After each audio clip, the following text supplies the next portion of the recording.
Welcome to GIS 605. What session is this? 4? Um, who knows? But it's good to have you here.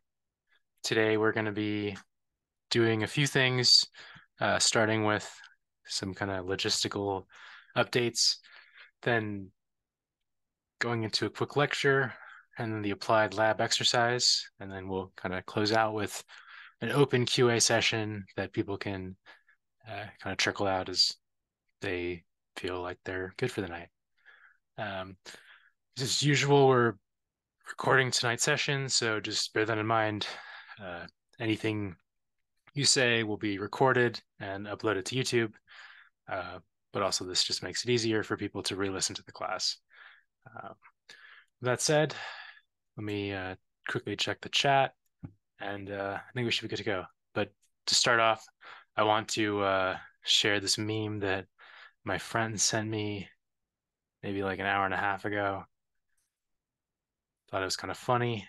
It's from a sports figure of my childhood, Shaquille O'Neal, one of the greats. But I thought it was kind of relevant to today, or at least our chosen field of interest, GIS. Um, so I thought this was kind of funny. Hopefully you can all see it. Um, but yeah, it's y'all ain't right. Okay. With that awkward meme sharing, I'll share it in chat too, just because why not?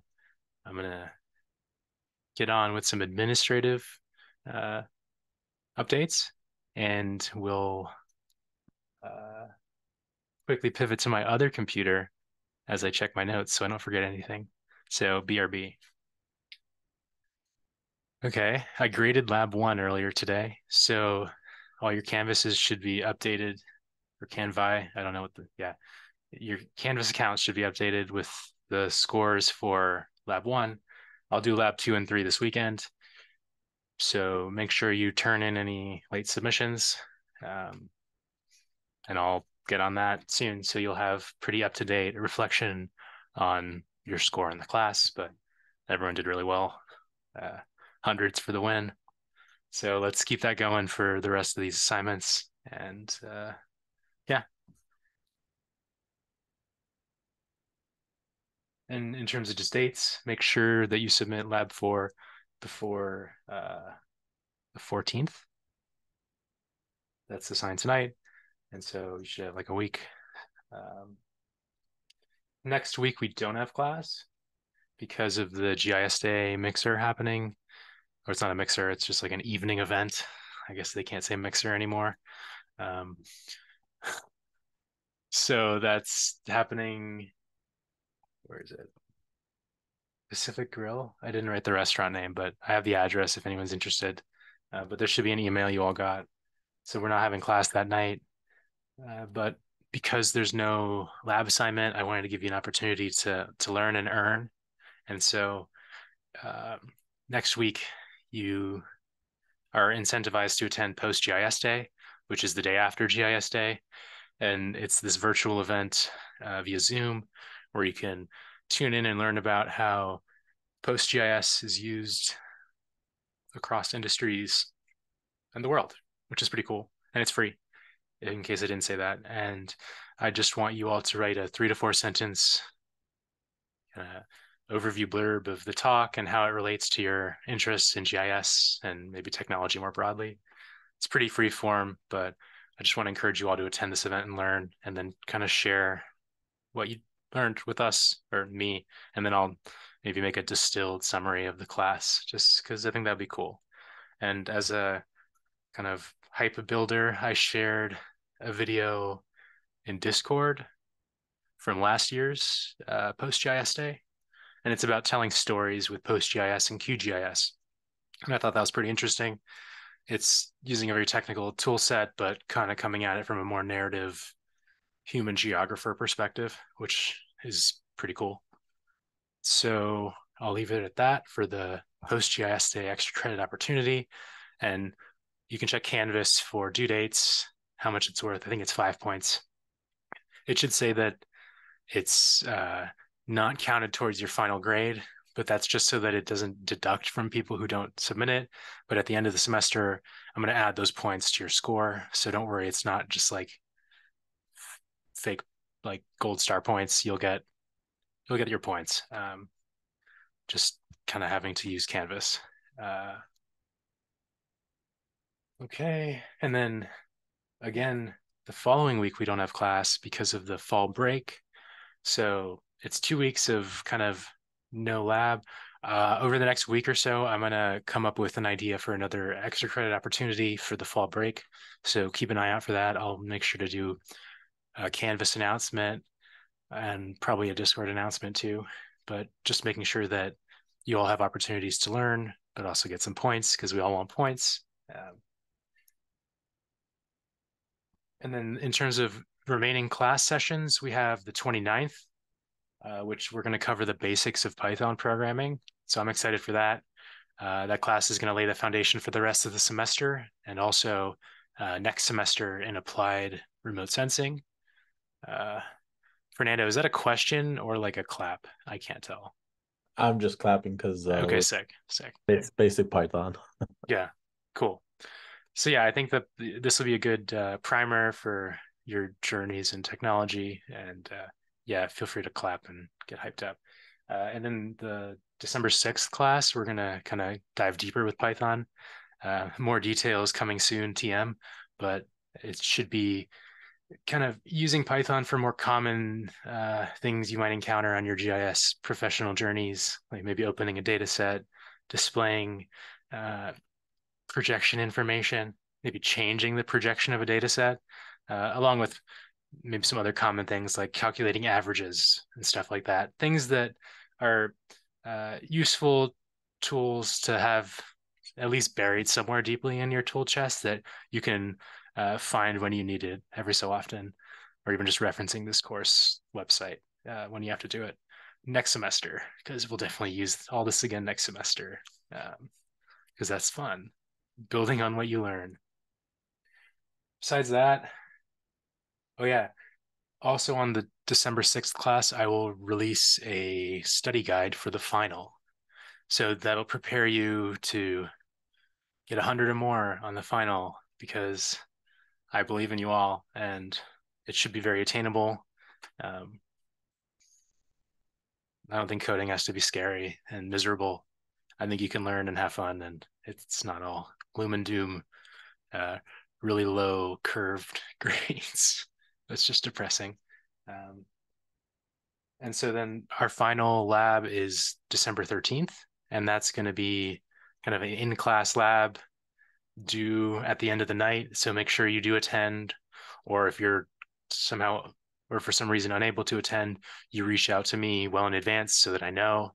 Um, but it should just be very familiar to everything we've covered this semester, perhaps foreshadowing some of what we'll cover next semester in GISC 606.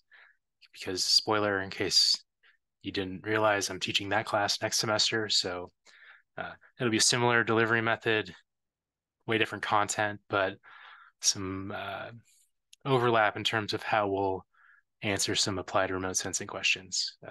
But no duping grandma with bootleg drones. That's not on the syllabus. So with that, I think we're good with the course updates. I'm going to change this screen to be a little more vibey. Let me find the cursor.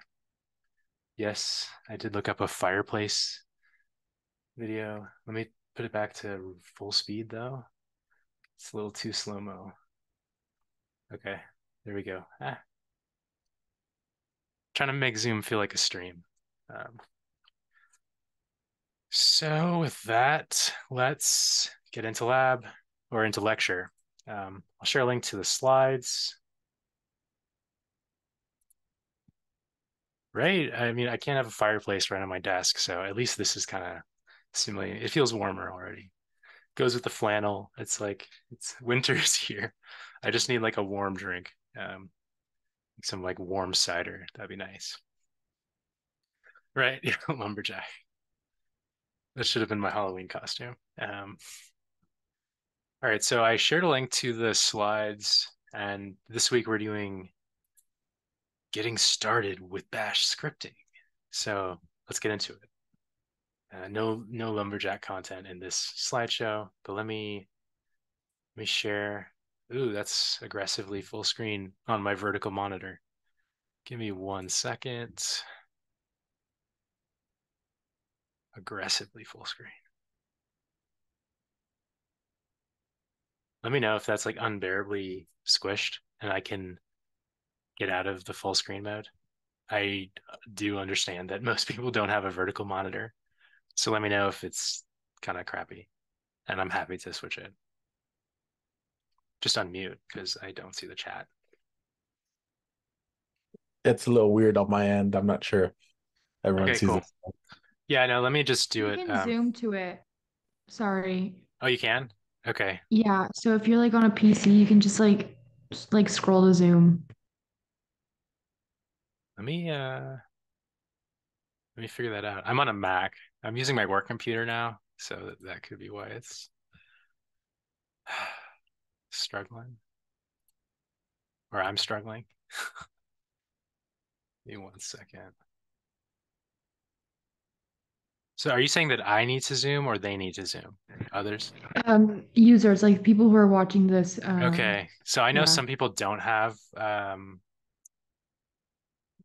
access. So I'm just gonna, or they don't have like that version of Zoom. Because I know on my other computer, it doesn't work. So I'm just gonna not share the full screen. So give I me can, one second. if you want to, I can make it work, Alex. No, it's all good. Don't worry about it. I'd rather it be decent as opposed to kind of crappy. But yeah, getting started with Bash. Um, anyone knows how to close this side thing on Google Slides? That would be clutch. Is it this? Nice. Learning Google Slides on the fly. Okay, cool. Game changer. So the objective for tonight is pretty simple. Even though it might feel complex at times, I hope we can kind of make it more fun and friendly and useful for you all. But we're going to familiarize ourselves with just fundamental concepts and practical function of Bash scripting. You might ask yourself what that is. We'll kind of talk about that very shortly, but it's a way to kind of interact with your computer via the command line, and it lets you automate and streamline a lot of common tasks for certain types of use cases. It's not the right tool for every job, but for certain jobs, it's absolutely the right tool. And then our second objective is, I guess, for me, but also for each other, is to support our learning community as we kind of begin modifying scripts and creating our own from scratch. I'll do my best to support you all, but I've already seen in Discord, and I'm assuming just outside of what I can view in these chat rooms, you're helping each other, and that's amazing. I think a lot of learning happens when you're teaching and learning with each other, kind of switching back and forth interchangeably on things. Learning isn't always this teacher to student, i.e., like me, the instructor, teaching you everything. I think a lot of learning happens back and forth and also between you all, and from me observing how things happen and vice versa and everything in between. So I encourage you to learn together. So what is a script? And like previous labs, it's a lot of kind of quotes and paraphrasing and making sure I link out to the original kind of content, but I strongly encourage you to check out these resources. They're super helpful learning about technology, whether it's specific to GIS or just the internet or computers in general. So Brave is a alternative browser to kind of Chrome or Safari or Edge, and they have resources on common technical terms, which is kind of nice. I think Mozilla has something similar too. There's tons of stuff out there. But a script is a sequence of instructions that can be executed by a computer or programming language. It's a common type of computer programming, and its defining characteristic is that it does not have to be compiled in advance of being run. It's interpreted and executed in real time. So let's kind of unpack that. A script is a sequence of instructions that can be executed by a computer or programming language. So if we're thinking in metaphors, it's almost like a recipe. A recipe is a sequence of instructions that can be executed by a human, or I guess a robot. Um, so a script is kind of like a, a code recipe, sort of. I'd say in general, scripts are shorter, so maybe it's not like a full Thanksgiving or like meal or like a 7-course meal. Maybe it's just like ramen, cup of noodles. But sometimes you really want ramen cup of noodles, and that's the only thing that'll solve your problem. And so scripts are very, very powerful. And I'll stop with the food analogies. Maybe you can tell I'm a little hungry. Had some gnocchi earlier, but I didn't have enough. So let's get into it with scripts. It's a common type of computer program. Another one just being kind of like an application, like a web application. We're not going to dive into that too much in this class, but a common web application you might all have experience with is ArcGIS Online. Maybe, I guess, Discord is a web application if you're using it through your browser. There's lots of web apps out there. In terms of not needing to be compiled, you don't really have to worry about that. That's a little more computer science jargon that's kind of outside the scope of this class. But there's certain types of programs that you have to do this compilation to make it usable by other people. For our cases, we don't need to do that because scripting languages like Bash don't need that. So we can avoid this. But if you ever kind of dive down the rabbit hole of computer science and building applications, you might come across compiled programming languages or compilation steps or compilers, but you don't have to worry about it today. So what is a shell script? I forgot to put in a nifty image. I think it might have been also because there's not too many cool or funky images of shell scripts, and I just didn't want to put like matrix. But yeah, it's a file of executable commands for Unix and Linux. So we've been using Linux throughout the semester, and we'll continue to probably next semester unless something changes, but we'll see. Shell scripts are generally created in a text editor. You could use Notepad, but we're going to use some better ones throughout the semester and next. And once you create that file, you can run the file, and each command is executed in order until the end of the file is reached. So that's pretty nice. It's just like a sequence of steps to have your computer run through. You have to kind of make your program executable, but that's different than compilation. Compilation can sometimes take a long time. Making something executable or executable is kind of an instantaneous process. You're kind of just changing a permission, more or less. The shell or shell scripts are kind of this Linux counterpart to Windows batch files and also, I guess, PowerShell scripts. But because Mac is based on Unix, you can use shell scripts on Mac as well. So if you're using Mac, you don't really have to do a lot of the WSL things because Mac is a lot closer to Linux as compared to Microsoft. So don't worry about that too much, but in case you're curious. And then what is Bash? Tried to have a nice image. This is just the logo of Bash, nothing crazy, but it's a Unix shell and a command language written by Brian Fox for the GNU project, which is kind of a flavor of Linux, more or less, as a replacement for a previous shell. So this is the Bourne Again shell in reference to the Bourne shell. Engineers like to make silly pun jokes about things or weird nerd language jokes, but yeah. It's been around since the late 80s, and it's still the most widely used shell in Linux distributions. I think Mac has since moved to different flavor of shell, but it's still pretty interoperable, and you can kind of just turn on Bash as necessary. But if you're using Linux computers, you'll probably have Bash. And you might be wondering, asking yourself, pondering on this very thought, why does bash scripting matter to GIS practitioners? I thought on this very long, and by very long I mean not long at all, because it's a very simple answer to this question.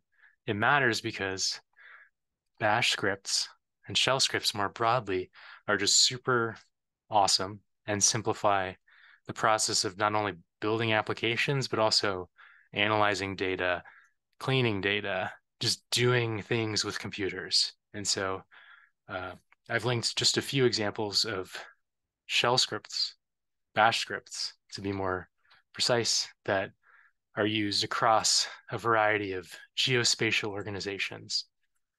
So this first one is at the PostGIS GitHub organization and the PostGIS repo.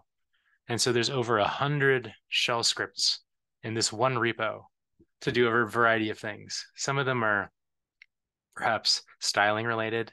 This is checking external news information. This is some configuration. Some of it's kind of really simple, specific task, but in coordination with like 100 of them, you can do some really complex operations in an automated fashion. That's not to say it didn't take time to get these scripts written, but once you put that initial investment and finish writing the scripts, barring major changes, you don't really have to do much to run it again. You kind of just press go. So that's really cool. Let me move my screen share of Doom from out of my face. Cool. So that was PostGIS. And if you want to check out these links, just go to the slideshow and click on these links, or use your GitHub skills, visit these repos and search for files of the .sh type. And that might be a fun side quest to do. Next, we go to QGIS organization in the QGIS repo, and you can see 700 .sh files, which is kind of wild. We're just getting started. And so you can see some of these, like, oh, it's checking something about C++. Here it's doing something with Jenkins, which is like another open source automation toolkit. This is with Docker. And so they're doing a lot of kind of integration work between different components of their system. And I'd say that's something where shell scripts or bash scripts really excel. It's connecting pieces, integrating systems, and automating that process, because a lot of the times you have data that lives in different places on the internet or locally. You need to move it, you need to connect things, you need to sync things across vast and disparate data stores. Shell scripting lets you do that with pretty minimal kind of investment in coding time. Once you learn some of the basics of how to do these operations, it's actually not super involved to write a fairly complex, sophisticated shell script. I'd say much less so than programming languages, even Python. And so I think that oftentimes technologists and people interested in software aren't as excited by shell scripting or bash scripting, but you can do a lot of crazy stuff with this. And you don't have to worry about some of the complexities of learning a whole new programming language just for some niche use case. So looking at Esri, there's a whole public Esri. I'm laughing at how many files are .sh, 17,000. Esri uses a ton of shell scripts across their companies. You can see a bunch of different repos that use shell scripts. A lot of it's for like testing things and automating processes of actually releasing software, but a lot of it too is data related. And so I encourage you to check out these different repos and see how Esri is using shell scripts. I'd be curious to learn more too. Another company that uses shell scripts is Planet Labs. They're not fully on the scale of Esri, but there's in terms of how many shell scripts they have, but they're really a prominent business in our industry and using it to do a variety of stuff. And so shell is valuable to GIS professionals. It might not seem like it today with some of the stuff we're doing, just because you have to start somewhere and learn how to do the basics before you can run. But I just wanted to tease a bit in terms of the kinds of use cases for Shell across industry and government jobs. And then kind of to round it out, let's bring it back somewhere closer to home, city of Los Angeles. You can see how there's over 500 shell scripts in the city of Los Angeles GitHub organization. I believe they have some pretty good commenting, so that might help you learn how this code is used. So I'd encourage you to check this out. This might be an interesting just side project to do in your free time. As much as that sounds terrible, extra work, that's a great learning opportunity. So I would check out how they're using shell scripts here. All right. Before I proceed, let me check the chat and see if there's any questions. I think we're good. So if anyone has any questions, just don't hesitate to unmute.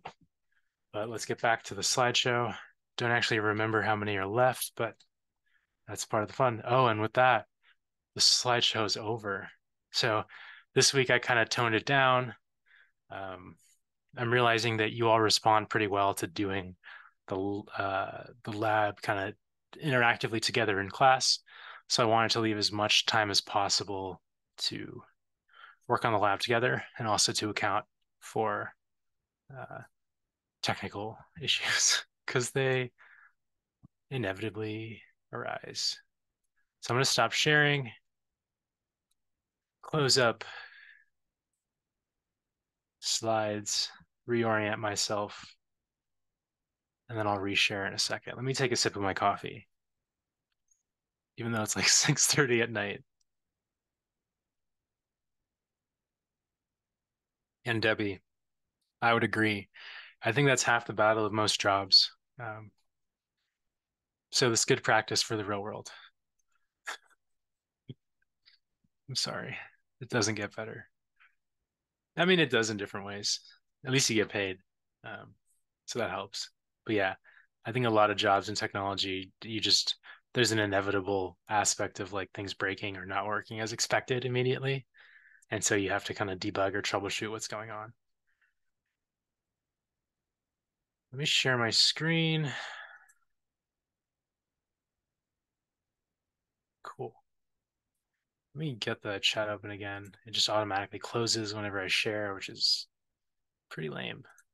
If Zoom is listening, don't do that. All right, so session 4, getting started with bash scripting. Objective is kind of familiarize yourself with the basics of bash scripting and kind of build the foundations of learning so that you can do common tasks like automating stuff in a Linux environment. And so today, hopefully to avoid the pain of installing on different kind of operating systems, we're going to use the GitHub Codespace functionality. So I haven't been able to test with other people, but I do know for a fact it works for me. But we're going to be using the GitHub Codespaces tonight and running from a template repository and just coding in the browser. Before I do that, though, I'm going to answer Viviana's question. And then we'll kind of create one of these code spaces together. So I'll stop sharing. Actually, no, I won't. So Viviana's question is, do you know by any chance if a lot of GIS jobs nowadays require you to know some type of coding language? Thank you, Professor. I would say yes. I'd say that's what's going to help differentiate you from other applicants, because a lot of GIS people pretty much only know Esri ArcGIS based products, which is great, but a lot of companies don't use that. And so then you have this steep learning curve of having to maybe learn how to code or learn some other technology. And so not to say that it's either Esri, ArcGIS, or code. There's definitely things in between like QGIS and others, but I'd say learning a programming language or leaning into scripting will really suit you because it shows that you can kind of solve problems and not rely on kind of pre-written solutions, because oftentimes you're solving something that hasn't been done before. You're not necessarily like curing cancer or like sending a spaceship to Jupiter, but some of these tasks are just like novel, unique challenges that there's not like a template you can copy. So I think any way you can demonstrate that you're a creative problem solver is great when you're applying for a new job. Talking with David at LA County GIS, he strongly emphasized the importance of applicants knowing some kind of programming or scripting. You don't have to be a computer science major building mobile applications in your free time, but having some awareness and a way to show your awareness is going to really serve you well. Things like GitHub are useful because you can attach those to your LinkedIn or your resume, or even share your GitHub profile. And then prospective employers can actually look at the types of things you're doing with code. So that's kind of where the social network aspect comes in. And it's really valuable for getting job opportunities or just demonstrating that you're capable and talented, and they should throw money at you to do cool GIS stuff. In terms of, yeah, I think that kind of covers it. You don't have to be a code guru, but I'd say looking into it and starting to embrace how you could use it will serve you well, because even if you're not a professional engineer, you might have to talk to them occasionally or work with them on projects. And so having empathy with their experience and how they work will just serve you better and make you a better coworker and teammate. So hopefully that answers your question, Viviana, but I'm happy to elaborate if you have something you'd like me to kind of rant on a little more.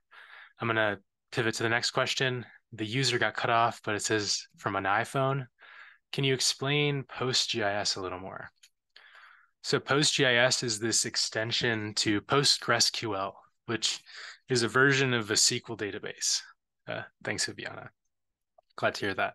And so that was a lot of buzzword jargon terms. I think you've all heard of SQL.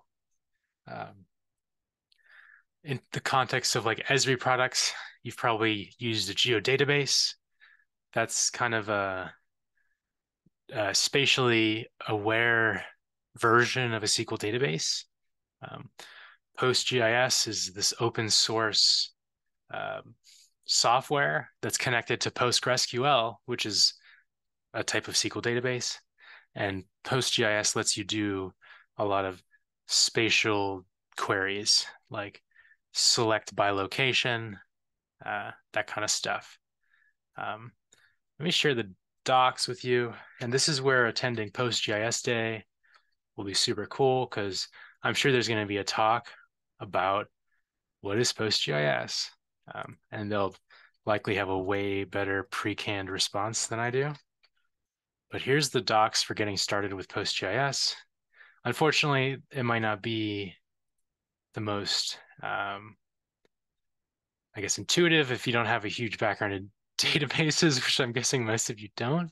So sorry for that.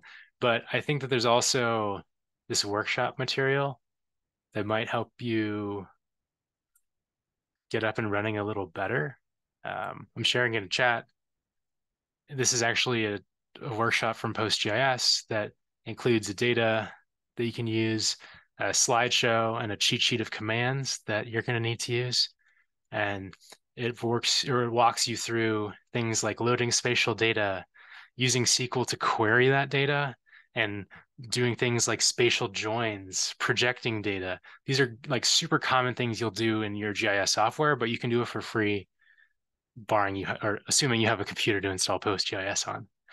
You can do this all on your own computer. Some pretty gnarly kind of spatial queries. So I would encourage you to check out the docs. There's also ways to tap into this with Python. maybe we'll look at that later this semester. I need to check that out actually. But yeah, PostGIS is, let's see if there's like a good TLDR. PostGIS is a spatial database. Okay. So if someone asks you what is PostGIS, it's a spatial database. It's open source. It lets you manipulate spatial objects like anything in a database. So kind of like, I don't know if you all are familiar with SQL. That's something that I would strongly recommend you learning in or leaning into as well. I guess to kind of loop back to Viviana's question, when I was working at Esri, my manager was always talking to me about telling students the importance of learning to code as well, because I was doing kind of outreach with colleges then as well. And I wasn't teaching, but I was doing kind of more career fair type things. And a lot of GIS people don't also learn to code. And having both is this pretty awesome superpower. I mean, Esri wants those kind of people because you can understand the user because you've used the software, but then you can also kind of go a little deeper and troubleshoot what's broken and maybe have an idea on how to fix it. And so I think that learning how to code will serve you really well, even if it's not building the craziest web app that a million people use tomorrow. Demonstrating you have technical proficiency will really serve you on your hiring adventures, as will PostGIS, SQL, a lot of this stuff. So I'm going to go back to the lab, but I encourage you to dive deeper with PostGIS. So today we're going to use GitHub Codespaces. I've linked the docs to the Codespaces here, but it's kind of this GitHub provided development environment in your browser attached to your GitHub account. So you can kind of open a repo in your browser and start coding there, which is kind of nice. That's like a cool idea. It's a newer feature. I haven't used it too much, so it might be buggy, but I don't know. And so I'm excited to try it out and learn about it with you all as well, because that's part of the fun about being a technologist, an engineer, software person, programmer, or whatever you want to call us. Learning is just part of the game that if you're not interested in learning, you should not play this game. And by this game, I mean technology. Technology is always changing. It's not like you have to be spending every waking moment learning, but I think if you're not curious and just like excited about new things in technology, it's probably not the right field for you, and that's okay. Or maybe don't just focus on tech and see how you can do tech with something that also excites you, because I think that if you're going to be pure deep tech, it can get boring real fast unless you're just curious about these kind of nerdy things. And I'm an self-admitted nerd. There's nothing wrong with that. It's a cool thing to be. Nerds are cool now. So with that last bit of self-reassurance on my nerd status, let's get into GitHub Codespaces. So I'm hoping you all are signed in to GitHub. And if you're not, I'd encourage you to do that now. I made sure to use my work computer today because it's already signed into GitHub. I don't have to worry about having a student try to do it, the demonstration. So hopefully this works a little easier tonight. I've already opened the template repository in another tab. And so let's attach that to my shared window. So when you open this link, this will take you to this Codespaces blank repository created by GitHub. So pardon the toggling back and forth. Actually, let me move this out so I can see this. So now we're going to select use this template and create a new code space. So let's see where that is. For me, it's right exactly where your add file is, so not sure. Right? I saw it on my other computer. Oh, okay. It's because I'm zoomed in. Dang. Okay. Can you all still see my screen or not? We just see you. Okay. I had to like zoom out a little bit and then it shows it. Apologies. I have another monitor on the way, so I will not have to be so squished. So now you can see there's this use template button. You click that. Let's select create new repository. So we're using this repository as a template, which is pretty nice. We don't need to include all branches, so leave this unselected. And then make sure you're in your owner or your personal GitHub account. As you get involved in different companies and technologies, you'll be added to more things. And so that's why you have to specify the owner, because sometimes you have permissions for more than one organization or person. And so I already have a repository called testing blank code space. So I'm gonna call this live blank code space. So if you want to follow along, and I'll share this in chat as well. And so make sure to leave it a public repository and then select create repo.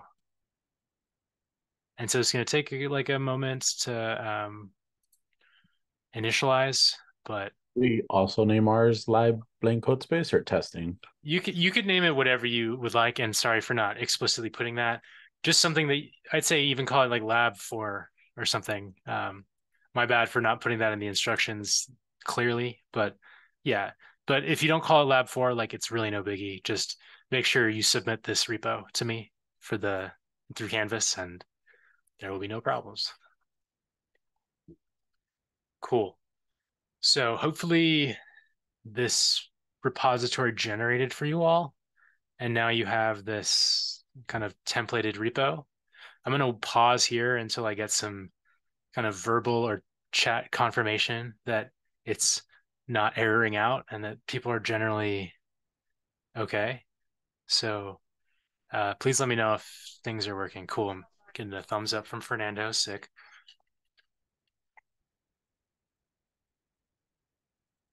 Also, shout out for the fireplace. It's the real MVP tonight. I'm feeling extra learning energy here. It's the fire.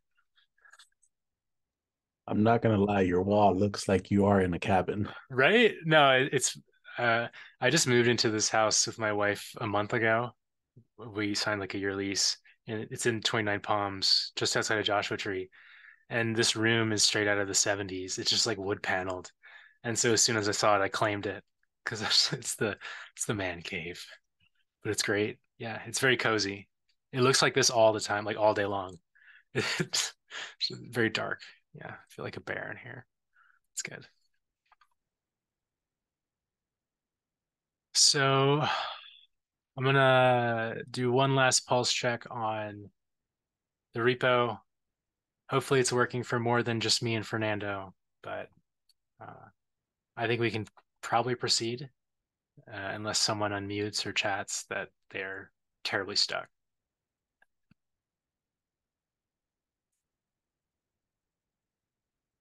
Yeah, I literally just got married.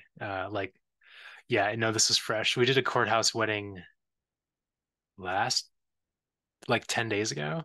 Yeah. Yeah, thank you. So, yeah, it's exciting. Congrats. Thank you. Yeah, life is wild. Yeah. Moving in, getting married. Yeah, it's pretty crazy. It's been 10 days. Any regrets? Just kidding. I wish I took some time off, but it's just busy at work. Teaching a class, also working a full-time job. So I'm excited to take a little bit of time after the semester to just chill out and just kind of celebrate. So we're probably gonna go do like a mini honeymoon somewhere local. We're not too far from Palm Springs, so I think we might just like have a nice like date night out there and spend the night. But yeah, that's the only regret, not taking some time to chill. But thank you all for the congrats. Yeah, slay. Yeah, I'm getting married next semester, but my honeymoon's delayed till after the program ends. Right? Yeah. He's got priorities. Yeah, no, it's so beautiful. If y'all are ever in 29 or in near Joshua Tree or whatever, I'm right by Indian Cove Campground, but just hit me up.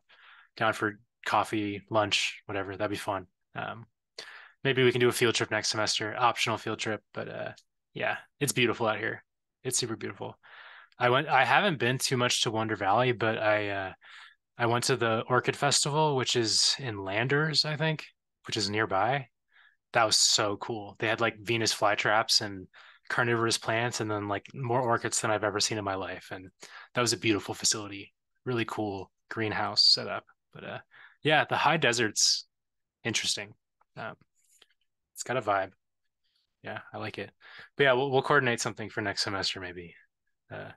High desert hackathon, perhaps. Who knows? All right. So now that we have this repo, it's public. Let's click this code green button, very matrixy, and create a new code space. So we're going to make sure we're on the code spaces, and then we're going to click the create code space on main. So now this is going to open a simple development environment in your, oops, just trying to make it a little, I guess I'm just going to go for it and move it here. Okay. Rearranging some windows on the fly. There we go, much better. Almost there. Apologies. Okay, now I can actually see where things are. So this is like a coding environment in your browser. You can see it has this weird wonky URL. I think it'll probably change every time you use this. That's just part of it. But this is like a little code environment in your browser that you can use and do stuff with, which is crazy. Like back in my day, I'm probably not older, or I'm younger than some of you too. But even in just the last 5-10 years, technology and the way you can use technology has changed so much. And GitHub is owned by Microsoft, and Microsoft creates a product called VS Code, Visual Studio Code, and it looks pretty much exactly like this. And that's one of the perks of a big like conglomerate corporation owning a developer tool, is that they start throwing a lot of money at it to make it better. And now there's like really cool user experiences in GitHub that previously would have never been even dreamt of. And so that's another cool thing that I think is not emphasized enough in, I guess, classes about technology. There's this cool, imaginative, creative side that lives and breathes next to the gnarly bits and bytes and code, because these problems require some imagination to solve. You don't just immediately have this Neo-esque Matrix download of like, I know Kung Fu, I know the answer. It doesn't work that way. And so I think embracing the creativity and artistry and kind of non-certainty of things, in addition to the certainty and the rigidity of code, is beautiful and will make you better employees overall. So we're in a code space.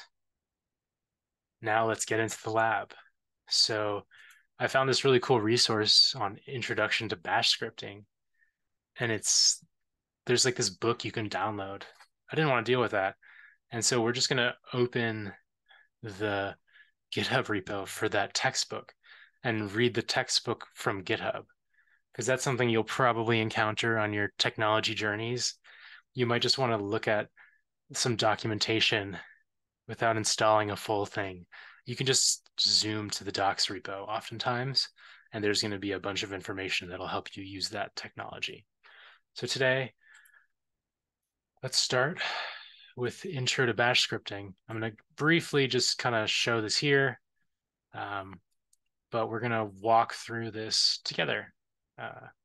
Some of this we're skipping, like about the author, but I encourage you to check this out.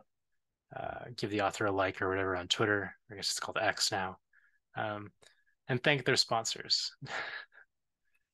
And I'd like to thank our sponsors, Windows 95. Yeah, no, I'll stop kidding. But back to the Intro to Bash Scripting.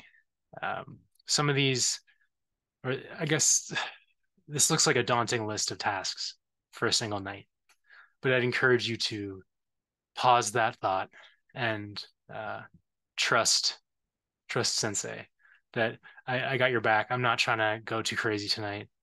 There's some reading, but I think that it's like a couple sentences here and there with some applied practice. And so I think that you'll be able to knock these sub labs out pretty quickly. But I also know that they're going to give you a nice kind of tour of a lot of the most common kind of basic operations with Bash that you can start to work and use together like Legos. Because that's the beauty of scripts is inside them you can kind of chain and connect things together and do really crazy computer things with relatively few commands. It's like you're playing Tony Hawk Pro Skater, like the original one, because that's the good one. And like, you know, all the cheat codes and like scripts are like cheat codes for your computer. It's pretty cool. Literally the best soundtrack. No, like for real. Yeah. The High Desert Hackathon we'll just play the Tony Hawk Pro Skater soundtrack on repeat. Yeah, it'll be sick. Okay, so teach the youth, right? I'm 32, so I'm somewhere in the middle. Not that old yet, not that young. I guess I'm kind of old. Okay, so Bash scripting. It's kind of like a crash course. I'm not going to read through this whole thing. We've covered some of it, what Bash stands for, why people might want to use it. I think we've touched on some of these operations in previous labs, like lab 2, the intro to command line. So you can kind of think of Bash scripting as taking command line and kicking it up a notch like Emerald does with the garlic. And instead of just running a single line at a time, you can have a file where you run like 10 lines or 100 lines, and you can do some crazy stuff. So with that, we finished part 1.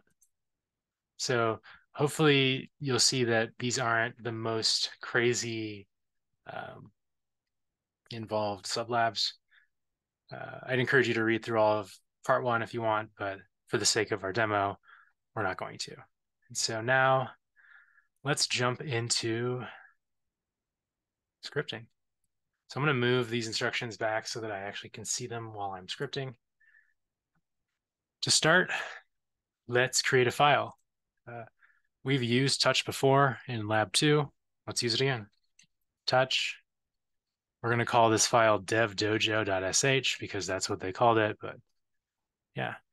And now I think you'll notice on the left, shout out to Chef Emerald, right? Right. I used to love that show when I was a kid. I was a weird kid. And so, I mean, I'm a weird adult too, but I was a weird kid also. Devdojo.sh appears in this kind of file explorer here. And if you've ever used VS Code, this will look very familiar, but if you haven't, you kind of have a Windows file explorer / Mac Finder type experience in your browser now. And so whatever you do in this terminal updates here because this is that folder. And so now you can see up here, we have kind of a text editor type view where you can update this file. Okay, and now we have a question from Debbie. What does the U stand for on the right of devdojo.sh? So that means it is untracked by GitHub.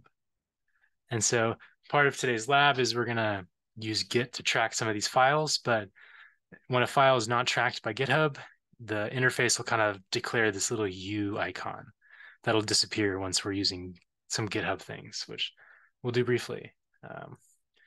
And to Fernando's comment, I don't know if that's an Offspring song, but I'm not a Sagittarius, sadly. I'm a Cancer. I'm a sad boy Cancer. So yeah, Fernando's raising his hand, probably to clarify. Real quick, yeah. I didn't get that kind of pop-up window that you have where it says dojo.su with the little X next to it. Or the tab, I guess. Yeah. Can you double, so let me close it. Can you just double or click that? Does nothing happen? Never mind, it worked. Nice. Sometimes it just glitches, but yeah. You should also be able to like right click, and then this will give you some options. You can even download files if you want, which is nice. So it's a pretty cool environment for doing things and learning. I think it's free as well. I mean, yeah, it should be free because that's what I wasn't sure because I have like work GitHub things, but I think that none of you have a credit card payment, so it should be chill. So I was stoked on that. And so you can also use Nano similarly like you do on a command line on your local computer, but now we're just using some random computer in the cloud owned by GitHub, which is pretty cool. And so you can do nano devdojo.sh, and now you can edit this here. And so you can see there's this new file up there that's kind of like a temporary, I guess I'd say like a cache as you're updating things. As soon as you exit out of Nano, I'm pretty sure that will just disappear. And it does. So it's kind of just like a intermediate file that exists temporarily while Nano's open, but we don't really have to worry about it. And so we have this file. I'm going to use the terminal editor here, or the text-based editor inside of our user interface, and I'm going to add in the shebang, which tells our computer, our operating system, to run this script with the bash executable. And so it's just kind of pointing to this thing that lives inside our computer that when we're running the script, we want it to kind of run using that system or subsystem. And so the shebang is this weird pound sign, exclamation point, and some /bin/bash. This is a file path that exists on your computer, the bin bash or user bin bash. You don't really have to worry about that now. That's if you kind of go deeper with computer things. But this is really just like a note to computer, run this as a bash script and not anything else. And so I see that there's 2 hands up, Fernando and Matthew. I'm not sure if Fernando is just, okay, yeah. Matthew, what's up? Right. So I did the nano. Yeah. And then I think what I ended up doing was instead of just getting out of it, I hit the X in the top right. Okay. So I kind of lost that bottom portion where you have like your name, workspaces/live bin. Okay. There should be if you just right click in that area, you should have the option for new terminal. Oops. 1 second.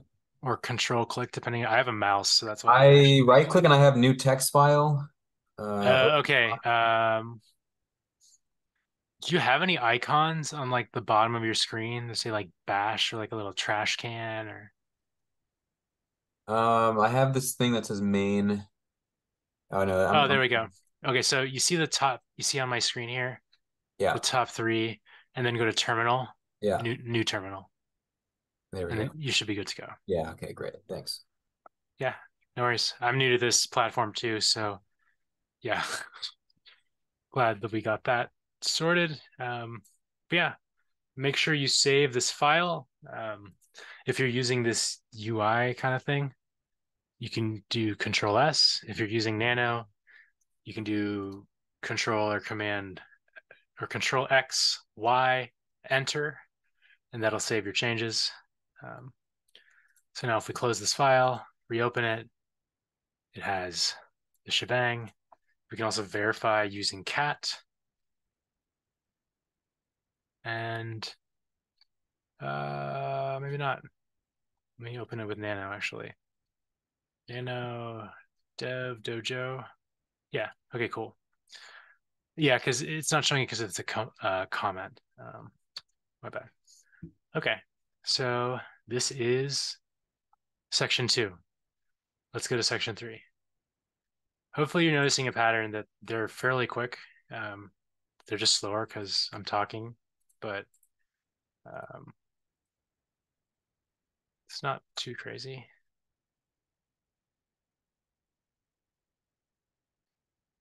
So we have our shebang on the first line. Now we're on part 3.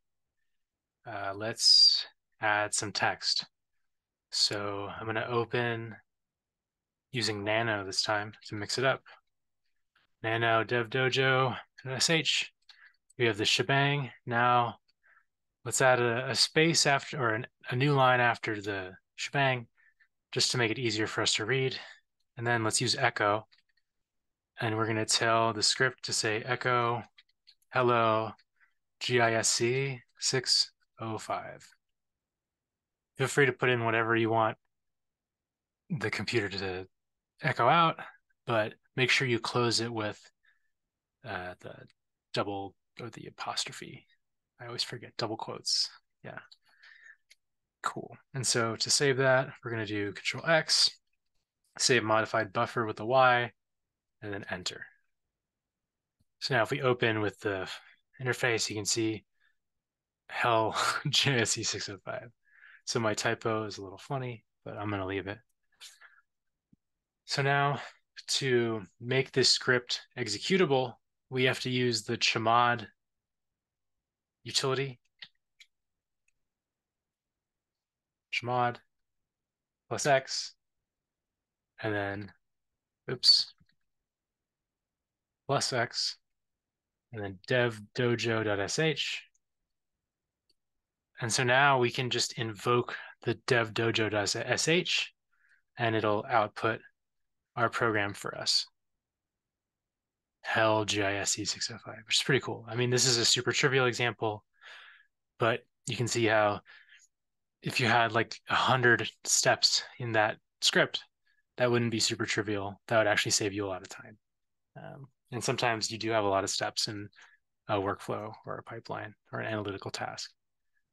And so another way to invoke one of these scripts, you can write bash dev dojo.sh, and it's a very similar experience. Hey, Alex, start the button real quick. When I'm in the Nano, how do I get out of it? And Control X or Command X. Yeah, I got it. That's what it was. Thank you. Cool. Yeah, and the author kind of echoes the importance that this only kind of becomes useful once you start to combine multiple commands together. For these single liners, it's kind of useless, or it's not as useful, to be honest. So that's number 3.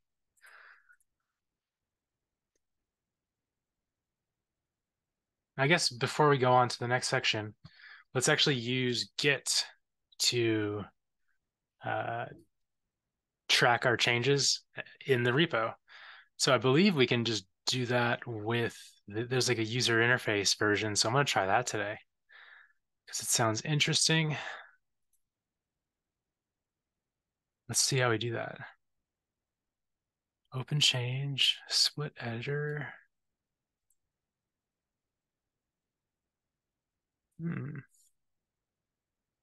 Source control. Okay. One pending change.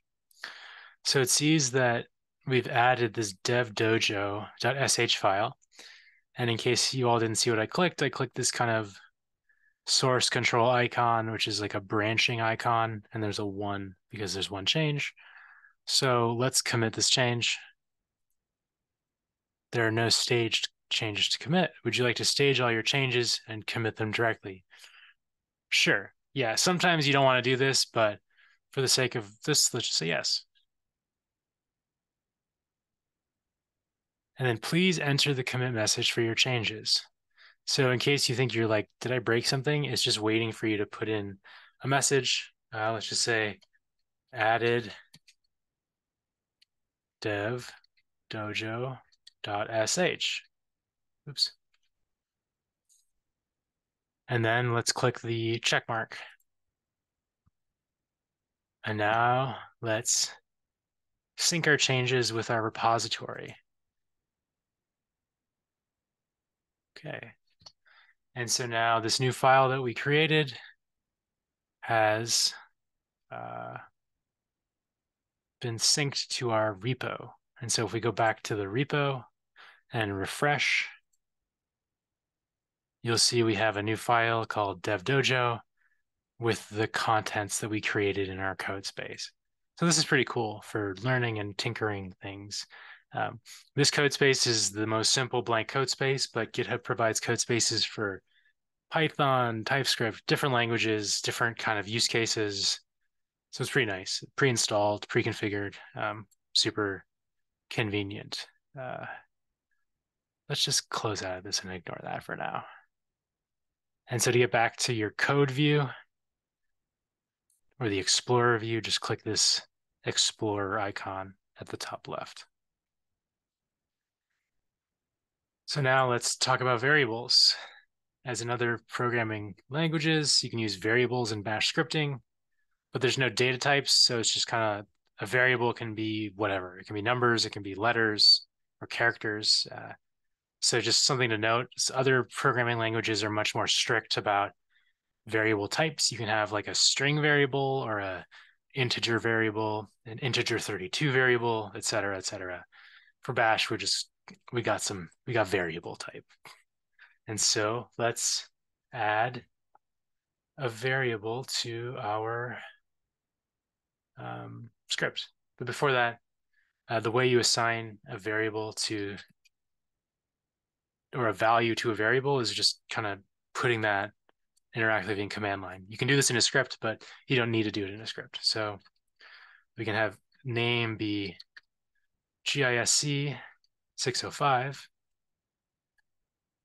And then if we add a $sign before our variable name, that's telling the command line to pull in a variable. If you just do echo name, it'll just say name.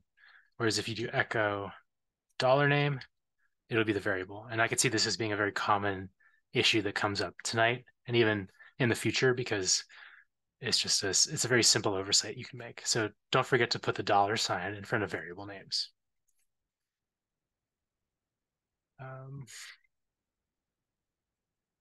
You can wrap variable names in curly brackets, but you don't have to. I'd say it just depends. I see both.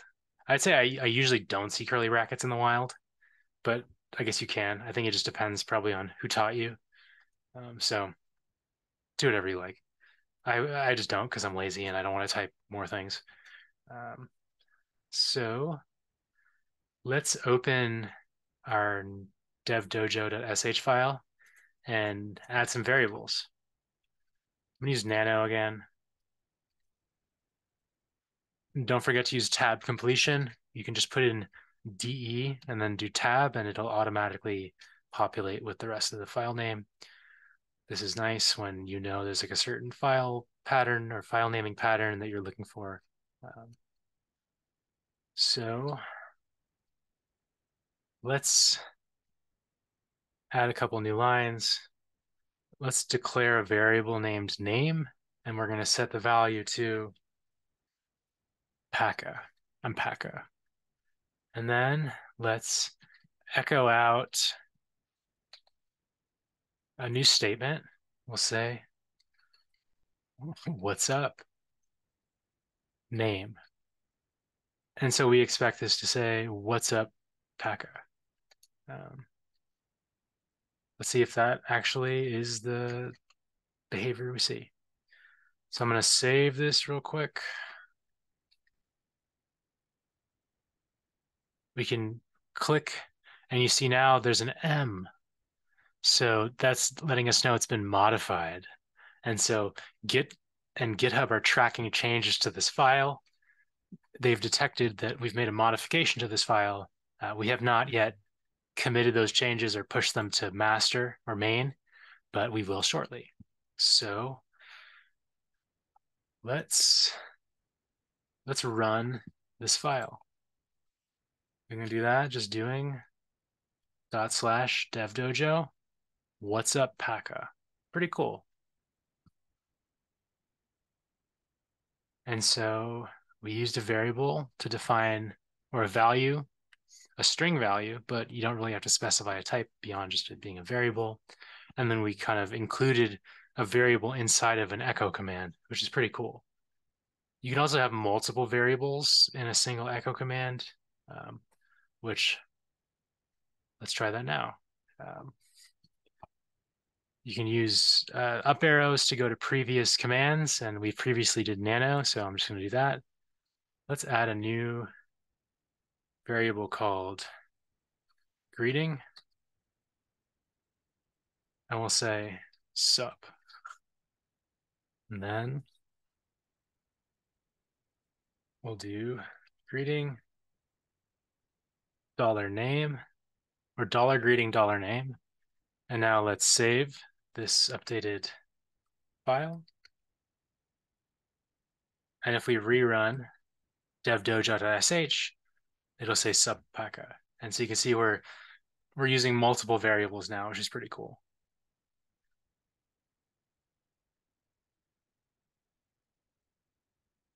You can also kind of add variables inside of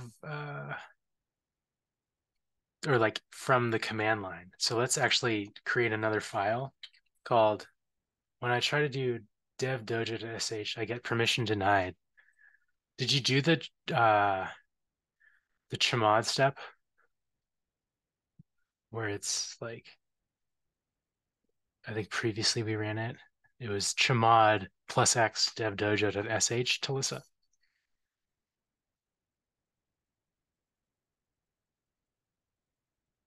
That should give you permission, your user. Perfect. Yeah. That's another common thing that might happen as you're using bash scripts. You run into permission denied because you forgot to make it executable. Just make it executable and then you're good to go. Okay. Let's make another script called, actually, no, we'll just modify devdojo. That's fine. Let's change devdojo. Let's delete everything except for the shebang. A shortcut to delete an entire line is Control K. So let's do echo. Hello there. Jello, please. And then $1 outside of the echo statement. And so now we're listening for a variable at runtime. So when we run the .devdojo sh script, we're going to put a variable after it. And this program is going to listen for that and put it inside our message.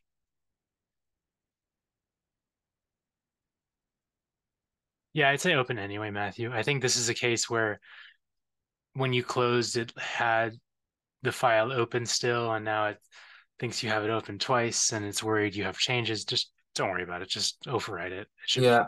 I've done that. I only asked just because like I'm having issues with trying to exit Nano. Like I do Control X and then it says save, yes or no, and I hit yes, but it doesn't just spit me back out to, I guess that like the main where we're entering the code. So then you have to press enter. It's Control X, Y, enter. That's the magic trifecta of Nano, and then you'll be good to go. All right. Yeah, +1 to what Talissa said. So let's save this file, and I'm going to do that too. Control X, Y, and then enter. And so now if we rerun the script,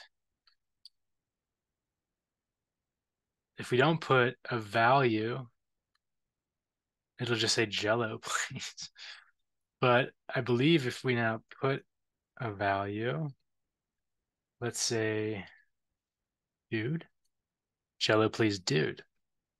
And so you can see that without knowing what kind of text to include, our program is just kind of listening for whatever we put. So you can change it. Jello, please. Ma'am. See? And so it just changes in real time, which is really cool. It's just the first input.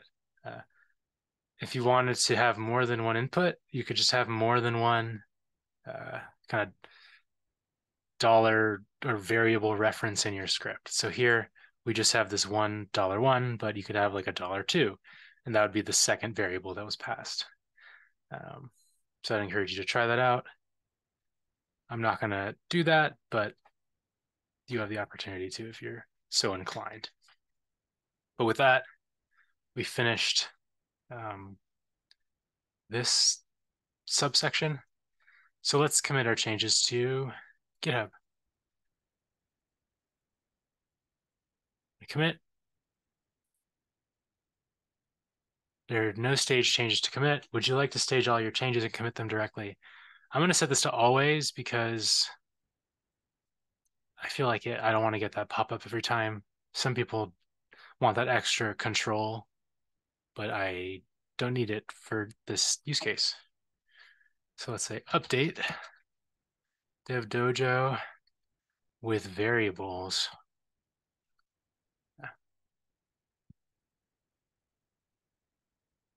And then let's sync our changes. And then I'm going to do okay, don't show again, because I don't want to get all these extra like warnings, because it's fine. Now if we go back, refresh this, might take a second, but now you see it says Jello, please, $1 to reflect the work we've done. And you can also see the history of this file, previous versions, which is really cool. Previously, you can see it had held GIS 605. So I synced the changes by clicking the source control tab here on the left, Debbie.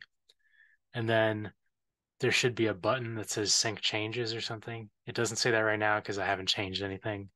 I guess if I add something and save, yeah, it's going to commit and sync change. So click the commit button and you should be good to go. Professor, where were you able to see the changes or like the history? So that is where, if you're in the repo, you see how it says history right here? This is just on the specific file. You can see the history of every single file, previous versions, who made those changes. It's really cool. I mean, here there's only 2 versions because we just created this file, but on a complex file that's been alive for years, you can see the history, like everything that's happened. So that's really nice. So on group work, it's great.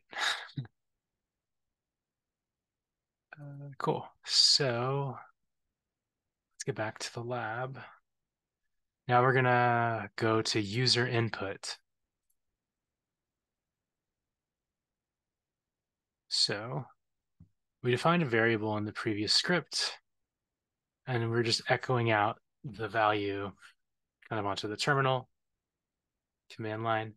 But now let's kind of build some interactivity into our script and have like a prompt come up, like it's asking the user to do something or tell it something. And so let's open this file with Nano. We're going to use the dev dojo file again. That way it's easy for me to kind of just track changes to this file by looking at the history that everyone has, just making it easy. And also giving you all experience with GitHub, committing changes to a file and all that goodness. So let's leave the shebang. I'm not using Nano, I'm using the user interface now, which is kind of nice. You can interchangeably use Nano or the interface. So for this section, let's use the interface.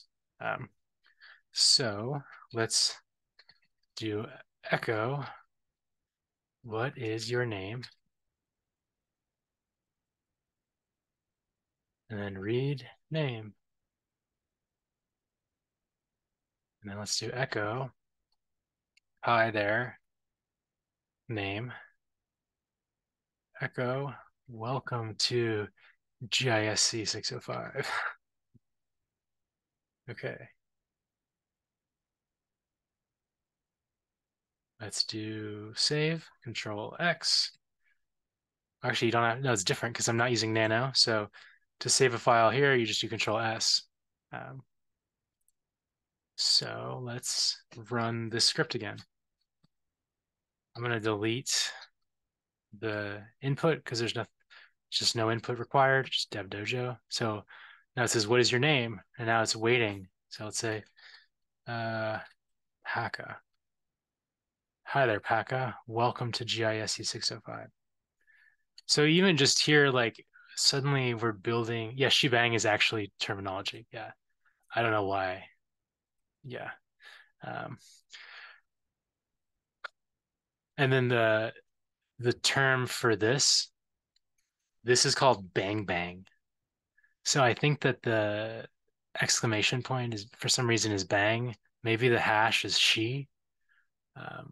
So yeah, like when you're doing computer things, something that you'll have to do often is like sudo bang bang, and it's run the previous command as super user, and so that you use that somewhat often. And so yeah, I don't know why they have these weird terms for it. Nerds. So that was cool. We kind of built a basic interactive script. It just asked her name, but that's still really cool. Now let's try that again. So now let's kind of optimize that script a little bit, reduce the amount of code we need. Let's open it again using the interface.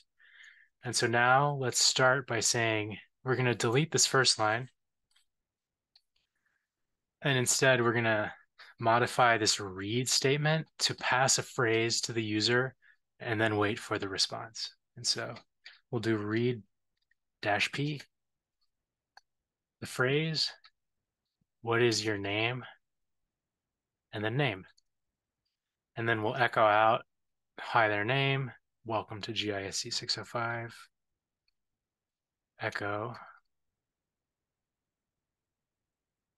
have a great Wednesday night. Save that. And then let's run it, see what happens. I'm going to run clear just to make it so that it goes to the top of my terminal window. You don't have to do that. I just like to do that for my own kind of sanity. Let's run devdojo.sh. What's your name? Paka. Hi there, Paka. Welcome to GISC 605. Have a great Wednesday night. Cool. We're scripting, y'all. It might seem kind of simple, but this is the foundation of writing programs. I'd say we're about a third to a half done with these subsections. So just giving you a little check on where we're at. At any point, if you feel like working ahead, no pressure, but I'm going to kind of coast a little bit just for the sake of coasting, hanging out, sipping on the coffee. I'm going to commit these changes so that we can kind of track it a little easier. So let's do commit. Let's do, what are we doing? User input stuff.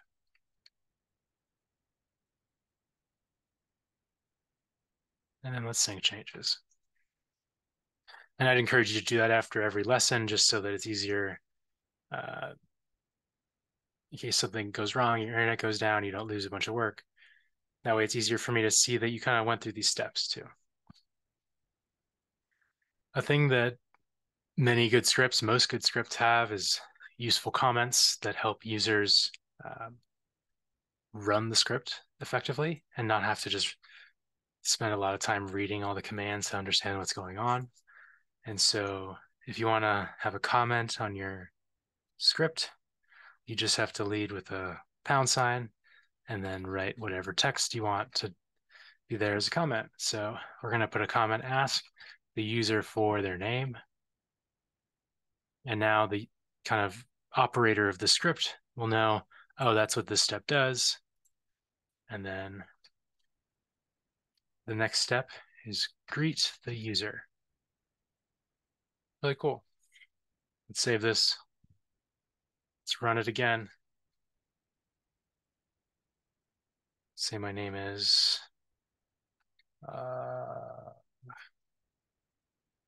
fireplace. Hi there, fireplace. You can see it's just kind of pulling in.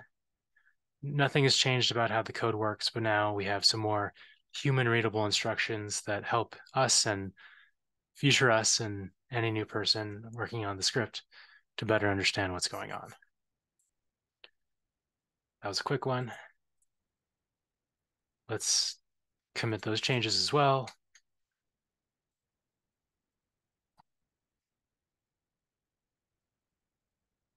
Comments and stuff.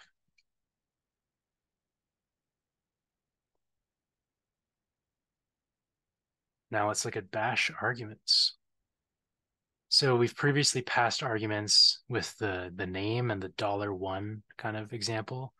And here we're just gonna kind of build on that exposure or experience. And so let's update our script, removing everything except for the shebang. Your commit has been saving for like 5 minutes. The struggle. I would check in your repo to see what it looks like. If it's still like kind of, I'm not sure if you're just on like a busted computer, like from GitHub, they gave you like a crappy one. I'm not sure why it would be hanging up because it's really small files, so the changes are pretty tiny. So maybe refresh. Hopefully that works.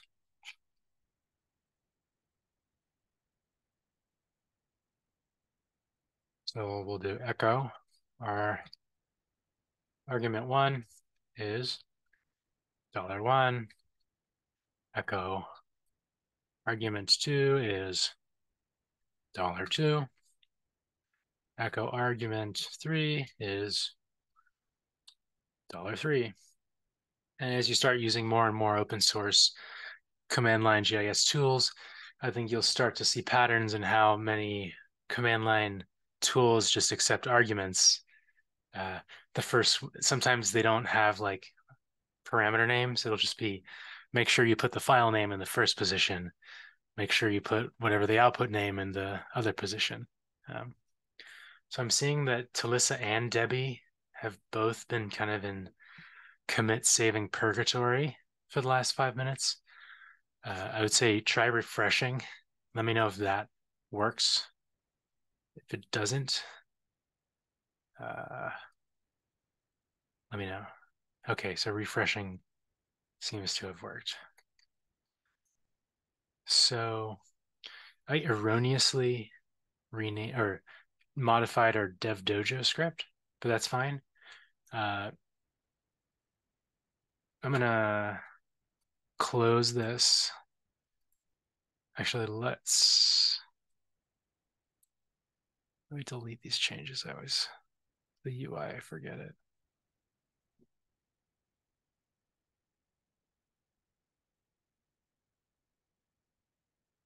Okay.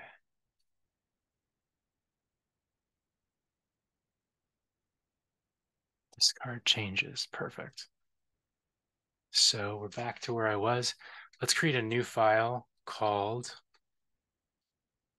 arguments. So I'm just going to use touch arguments.sh. If we go to our Explorer, you can see there's an arguments file now. Let's put in a shebang and bash. And now let's put in those arguments. So argument 1 is $1. Echo argument 2 is $2. And then finally, echo argument 3 is $3. So let's save changes to that file. Just like before, we got to make that file executable using the chmod plus x utility on arguments.sh. And now that file is executable. So if we use the example provided in the textbook, see arguments.sh, dog, cat, bird. Nice.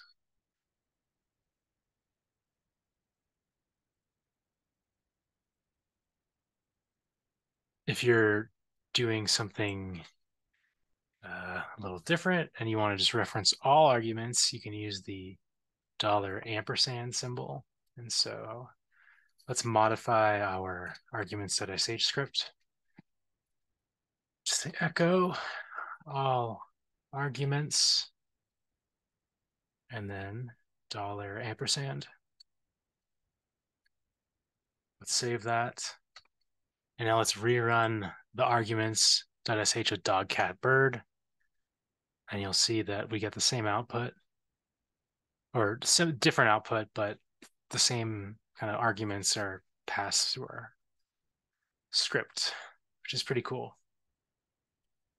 And so something to remember, if you ever use $0, that is not a variable name or a position of one of the arguments. That is actually the name of the script.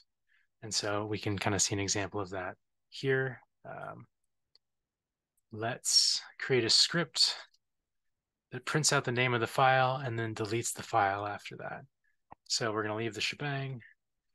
Let's have an echo statement that says the name of the file is, and then we're passing $0 to reference the file name, and it is going to be self-deleted. Ooh, so ominous. And then we're going to use the rm.f function or method or utility to delete the script. So this will be cool. Let's see what happens. Keep an eye on the top left where it says arguments.sh, because that might not be there for very much longer. Let's run arguments.sh and see what happens. I'm going to delete the dog, cat, bird.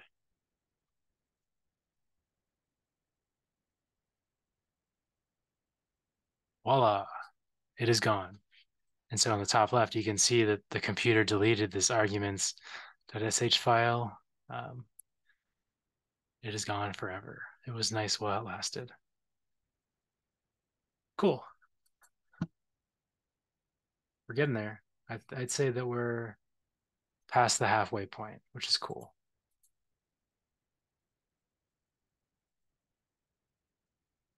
So the next concept that we're going to talk about is arrays.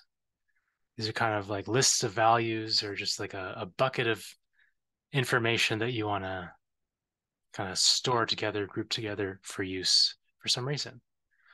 So you can kind of, oh, the fire just kind of dimmed out for a second and erupted again. We're good to go. So let me clear our terminal view and let's start with some more just kind of commands, and then we'll build up to a script. So to start, let's initialize an array by just passing a bunch of values into a variable called myArray. MyArray equals value 1. Oops. Oh, no commas necessary. My bad. Value 2. Value 3. Value 4. Okay. Now let's check out what that looks like. Let's try it without the curly brackets to see if we get an error. Just to start, because I'm curious. $my array. Interesting. So it just gives the first value.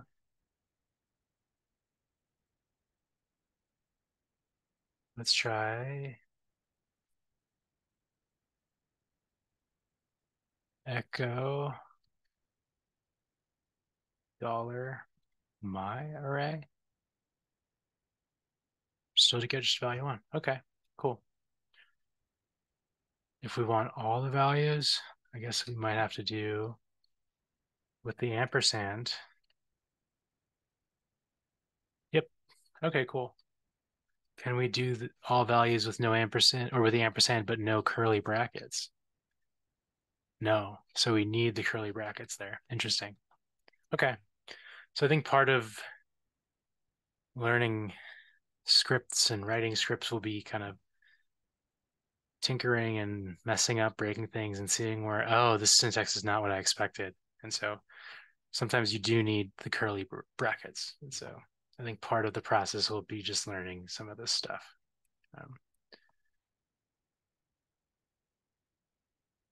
If you put a hashtag or a pound sign in front of the myArray variable, it should theoretically output how many elements are in there.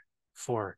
So that's pretty cool. There's like little shorthand shortcuts to like count how many items are in your array, which could be useful. Say you have an array of just file names that you're looping through or study sites, and maybe one was added, or you want to make sure that they're all being checked.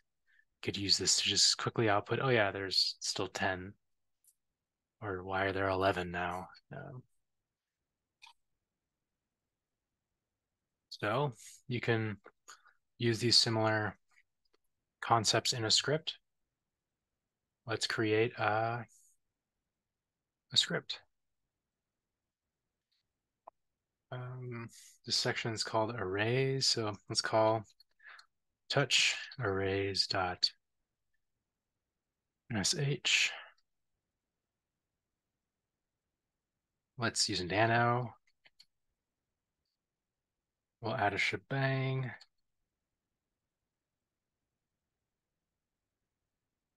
And then let's do letters equals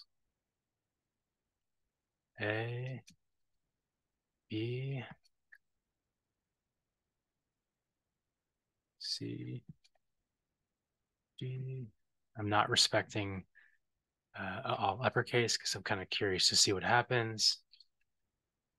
Echo, dollar, and then the curly brackets, letters, and then with the ampersand.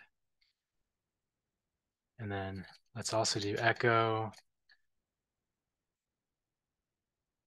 curly letters, so we can see how many items are in letters as well. Okay, let's do Control X, Y, enter. We have to make this script executable. Chmod plus X, arrays. And now if we run the script, 0, interesting. So I probably did something wrong. That's cool. Let's check out what I did wrong.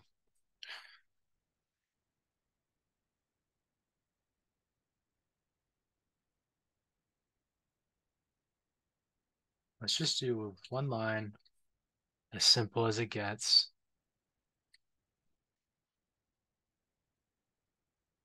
So it seems to have, just trying to follow exactly from the example. Maybe there's something I messed up. Cool. Letters. Ah, that's why. I caught it. I called this variable letter, but then I'm invoking letters. And so there's no such thing called letters. That'll happen too, where you'll have one letter off from your variable name and you'll be like, where is everything? There's a typo. Yeah, that's all it is. So if we run it again, you'll see A, B, C, D, E as expected. So some of these live coding typos that I'm having are just common parts of the game of coding. You'll experience it. Hopefully it doesn't stress you out too much. It's just kind of part of it, part of the process.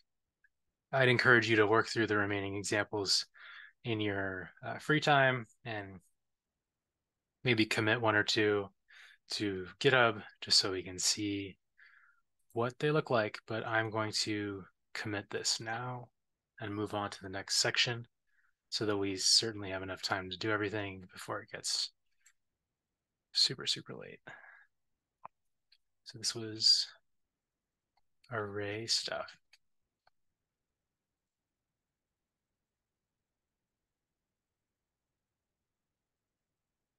Cool.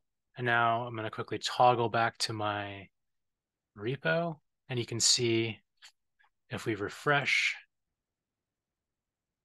it has a history, changes.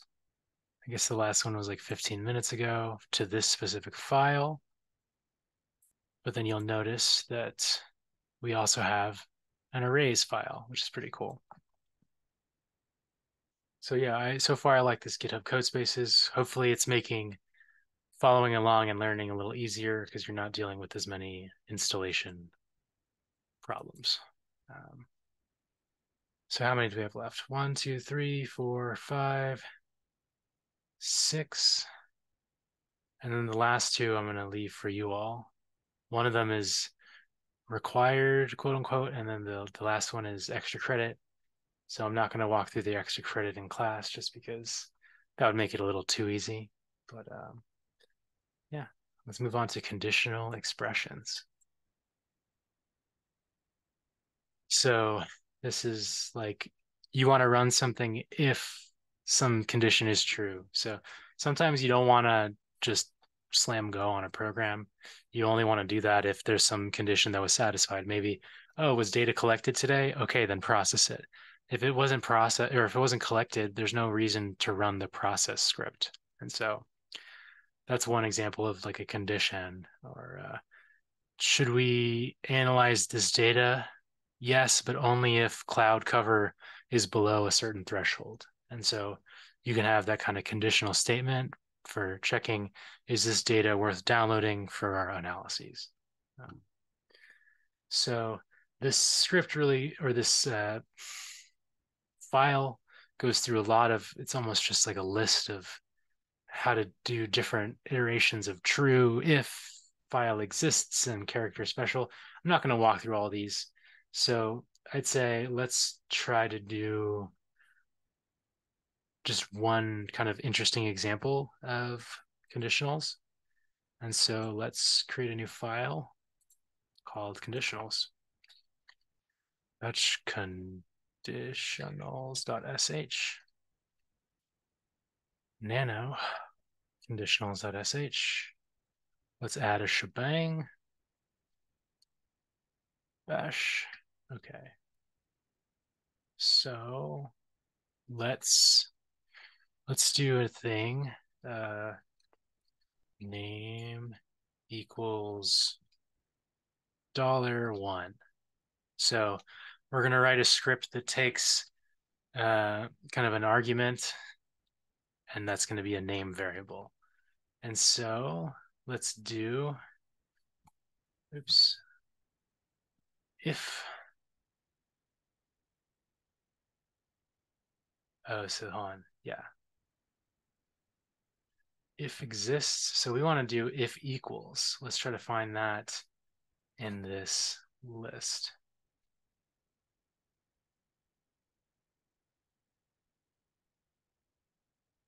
Okay, so it's about 2/3 of the way down. I think we'll be able to do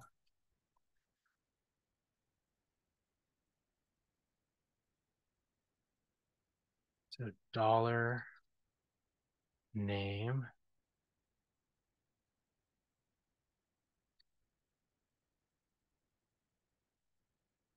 equals Paca. So if there's this condition, do something. Oops. But the keen observer you might note, I don't think that anything's actually going to happen because we're just checking if name is Paca, but nothing is happening. So let's run this code. Let's save it. Control X, Y, enter. Let's make it executable or executable, however you pronounce it. Plus X, conditionals. And then let's do conditionals, Paca. So nothing happens. What if we say our name is Jen? Interesting.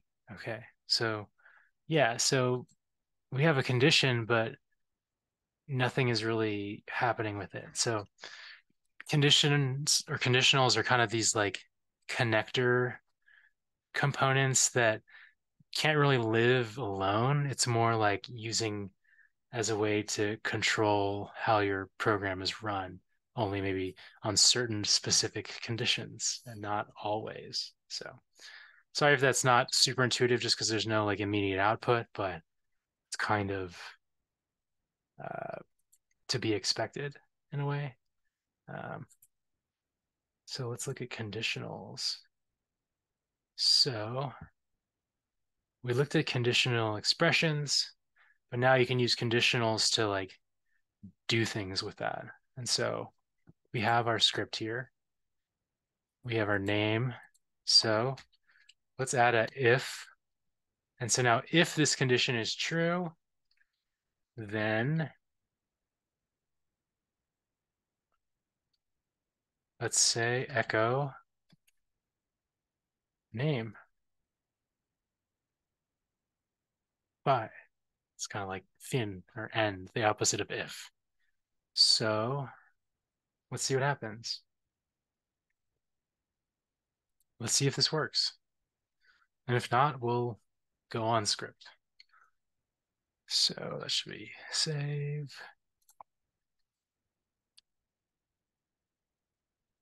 So the name is Jen, so nothing works, nothing happens. What about lowercase Paka? No. What about uppercase Paka? Hey. So you can see that it's only evaluating when the condition was successfully met and it's case sensitive. And so you can see this is kind of a first example of writing a script, which is pretty cool. You could kind of build on this using the read functionality. And so let's try that. You could also add comments to make it a really legible script, but we're not going to do all that. So let's do read P. What is your name? Name. If name is Paka, then echo name. And if you skip it, let's try this. If we'll delete the Paka condition and replace it with this other condition. So if dash Z name,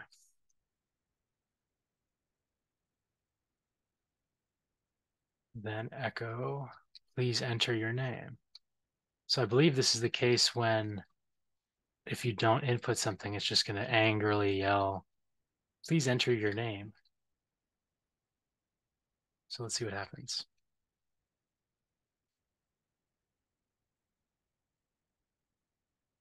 What is your name? So I'm going to put nothing and just press enter. Please enter your name. So it's kind of like an error message almost. It's angrily telling me, enter your name, dude. So if I say Paka, nothing happens, but there's no error message, which is cool.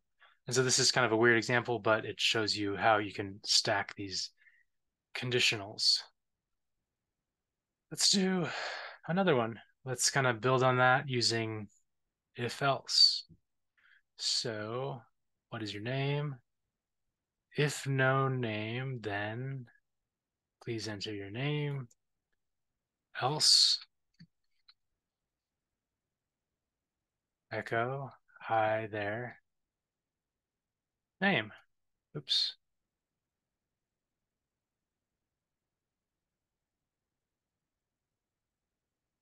Okay, now let's save this and try this, see what happens.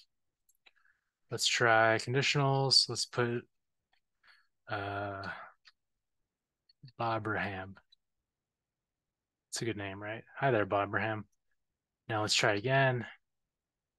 What's your name? Please enter your name. So you can see now our program is becoming slightly more complicated. We're handling different kind of conditions. The condition where the user doesn't put in their name, or the condition where the user does put in their name, which is pretty cool.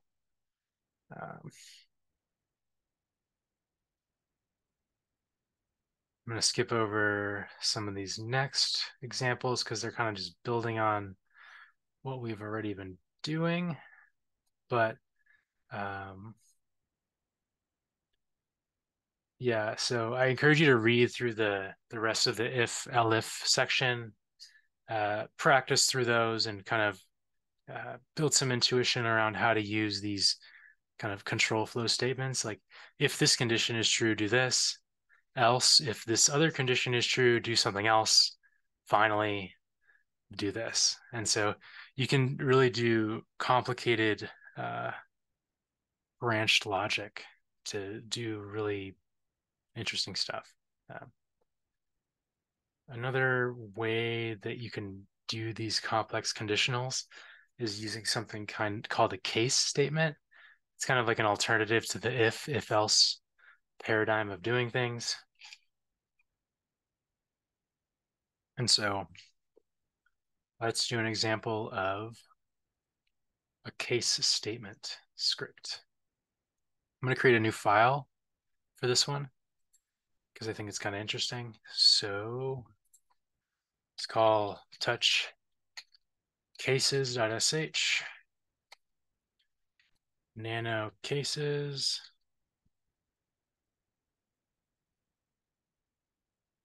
Let's put a shebang,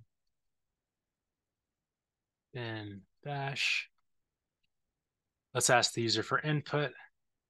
Enter the name of your car brand.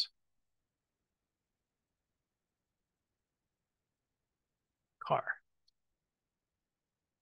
And then start with this case statement.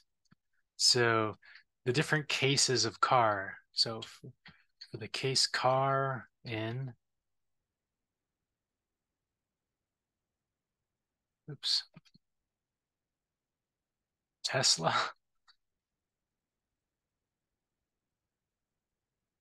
Echo, -N, car factory is in the USA.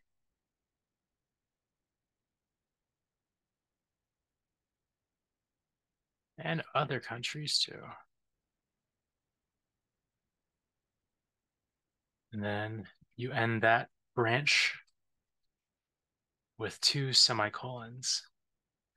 So the next one we got, actually, I need to indent echo a little more and the 2 semicolons. Next, we'll just do one more because I don't feel like doing all the typing. We'll just do the Toyota. Or no, I guess we'll do all of them. I won't be lazy. Mercedes,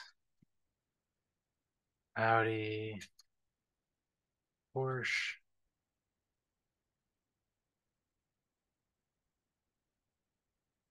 Echo, dollar, oops, cars, car factory is in Germany. And this needs to be squigglies and not parentheses. Okay. 2 semicolons there. And then the last case, Toyota. I didn't spell Toyota right. Mazda, Mitsubishi, Subaru, Echo. Oops.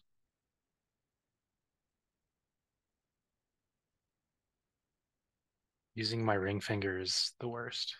It's so hard to type with my ring finger. And like the pinky, like shift ring finger is the worst. Pinky ring for these two, it's like the struggle.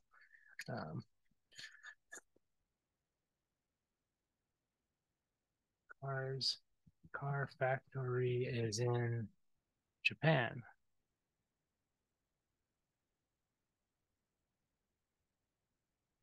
And then for all other examples, we just don't know. So we'll say echo -n $car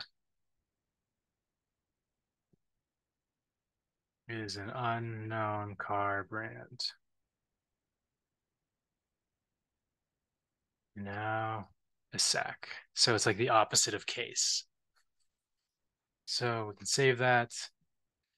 Control X, Y, enter. Hopefully there's no typo. Let's make this script executable and run it. So chmod +x, cases, and then /cases. Enter the name of your car brand. Toyota. Cool. Let's try it again. Mercedes. Okay. What about Tesla? And then finally, Rivian. They don't know. Okay, cool. So the program works as expected. That's pretty awesome. Let me commit these changes to GitHub. Let's press commit. Hey, Alex. Okay. Yeah. Jumping a little ahead, but our deliverable, the screenshot, is going to be of this page or the other one, the one where we're seeing the committed changes? Oh, was the deliverable a screenshot? Let me change that to like a URL. Ideally, I want you to submit a URL. Sorry if I didn't put that. Oh, take a screenshot of your development environment.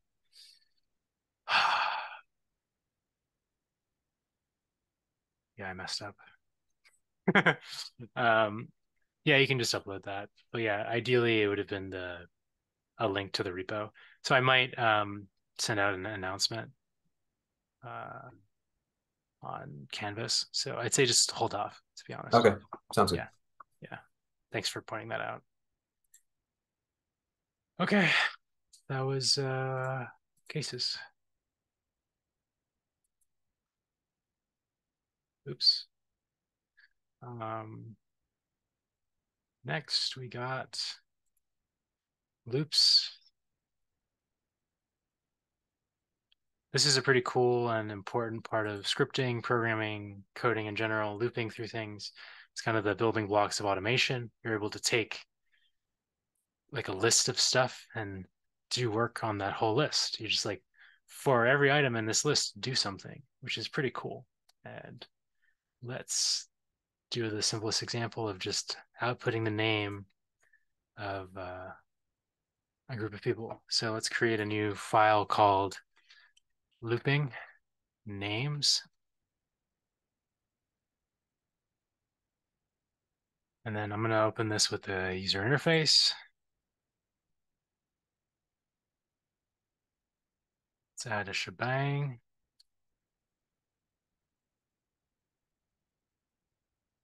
Let's create a variable called users, and we're going to set the value to be Dev Dojo, Bobby, and Tony. Then for user in users, do, nope.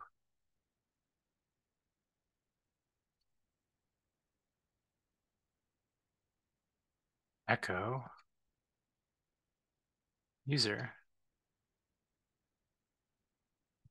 Done. Save that. Let's make this executable or executable. Chmod +x, looping names. And now let's run this looping names. Beautiful. Dev Dojo, Bobby, Tony. Super cool. You can do similar things with numbers. So I'm going to use the same file, but not use numbers anymore.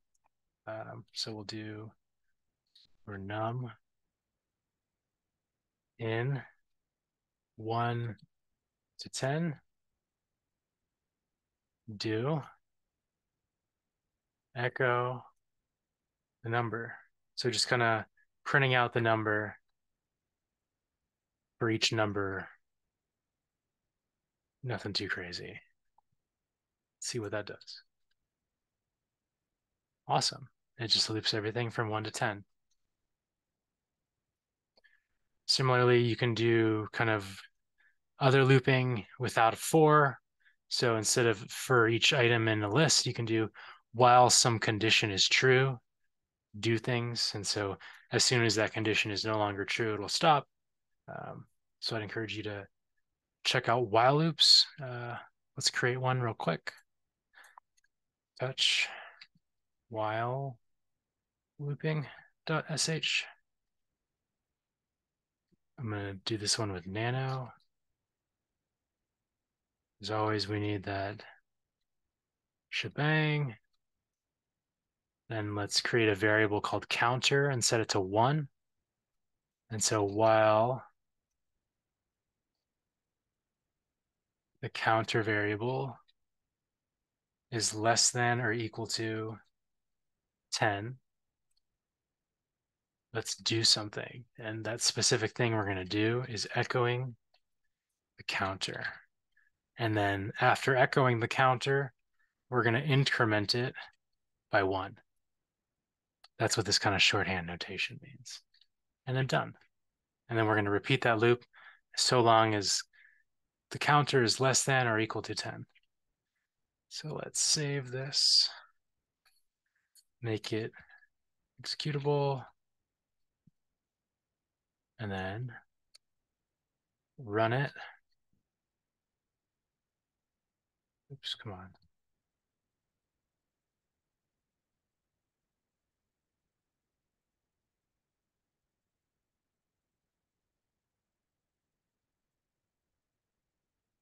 Permission denied.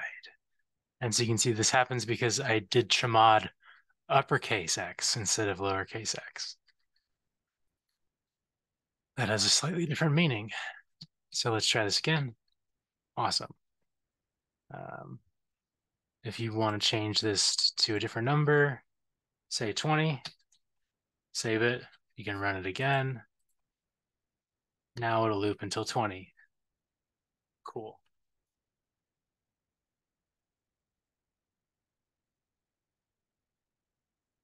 There's other kind of ways to loop as well. There's the until loop.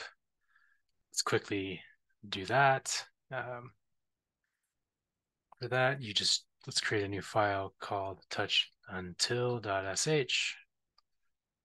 Let's open that here. We'll add a shebang. And let's create another variable called count, set it to 1. So until count is greater than 10,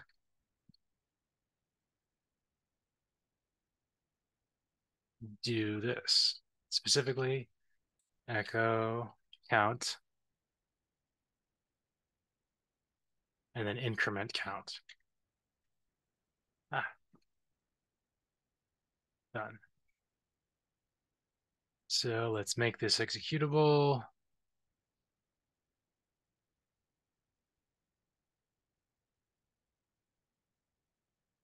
Until.sh. Very cool. So once it hits 10, once it's greater than 10, it stops echoing count and stops incrementing. I'm not going to go through the remainder of these subsection kind of tasks, but it really just goes into continue and break, which are ways to kind of pause or exit out of a program based on conditions, which can be useful sometimes, but for tonight, I think we're good. So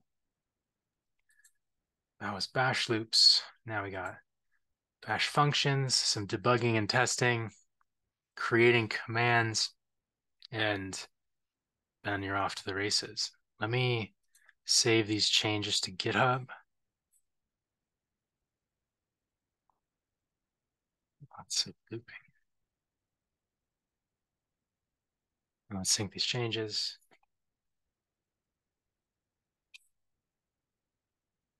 Have a sip of coffee, even though it's 8 in the evening. let's refresh our GitHub page, have a look, and you can see all these beautiful scripts that we now have, which is super cool. Okay. Now let's look at functions. So functions are a way to reuse code, which is something you'll want to do on your developer journey so that you're not having to rewrite the same kind of tool Yeah. all the time. What's up, Fernando? Sorry, I've been keeping up with you on all these, but on conditions, I had an error. I know you typed in like, what is it, minus P read or something? Is that what I saw at the top? I think I was falling behind on the conditional ones. Which Yeah, the conditional .sh. oh, that file. Okay. Read -p, what is your name? And then name. That's what I missed. All right, that's all I wanted to know. Thank you. Cool. Yeah. And you can view this all here. Let me share it in chat to make it easier. That way you can keep along with everything. Oh crap, what is that? Gonna bruise him right now. Decaf, you're not a monster. Yeah.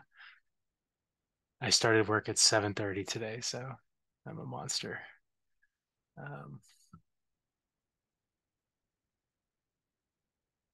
Okay. Let's write a function. We're gonna call this function hello, but hello from Adele. Hello, it's me. Actually, we'll call the function hello, it's me. Let's create a file called adele.sh.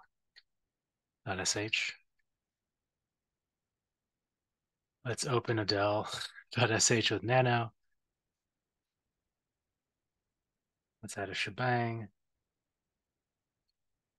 Then bash function hello, it's me. Echo, it's Adele, baby. And then that's it. Cool.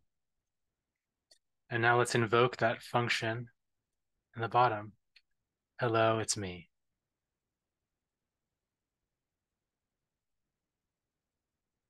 Let's save this with Control X, Y, enter. Let's make this file executable.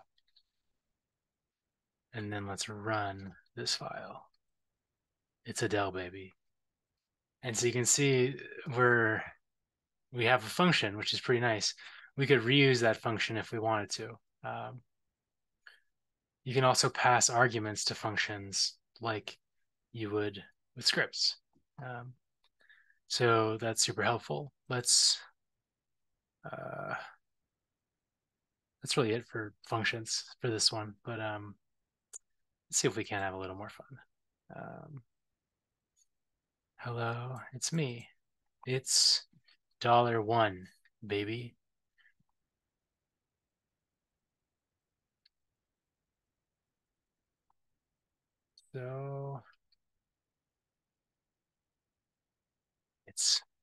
So that one didn't work. Interesting.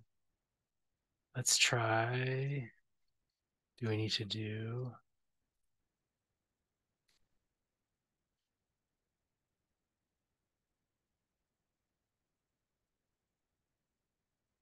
$1?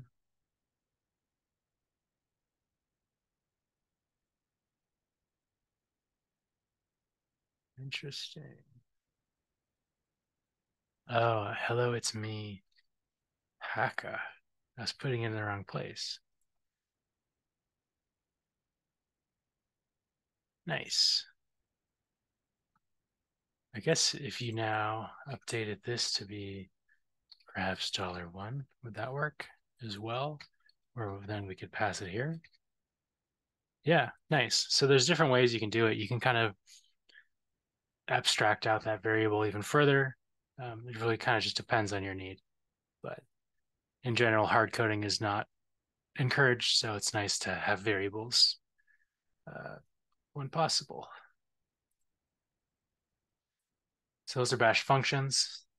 Let's go into debugging, testing, and shortcuts. So this -x option lets you, I guess, debug scripts. So let's see what happens when we run that x option with a del. So bash-x adel.sh.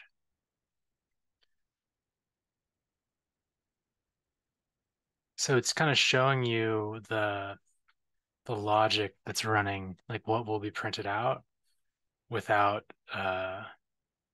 any input. And so kind of like the framework. If we do this similar thing with bash or the skeleton, bash-x cases.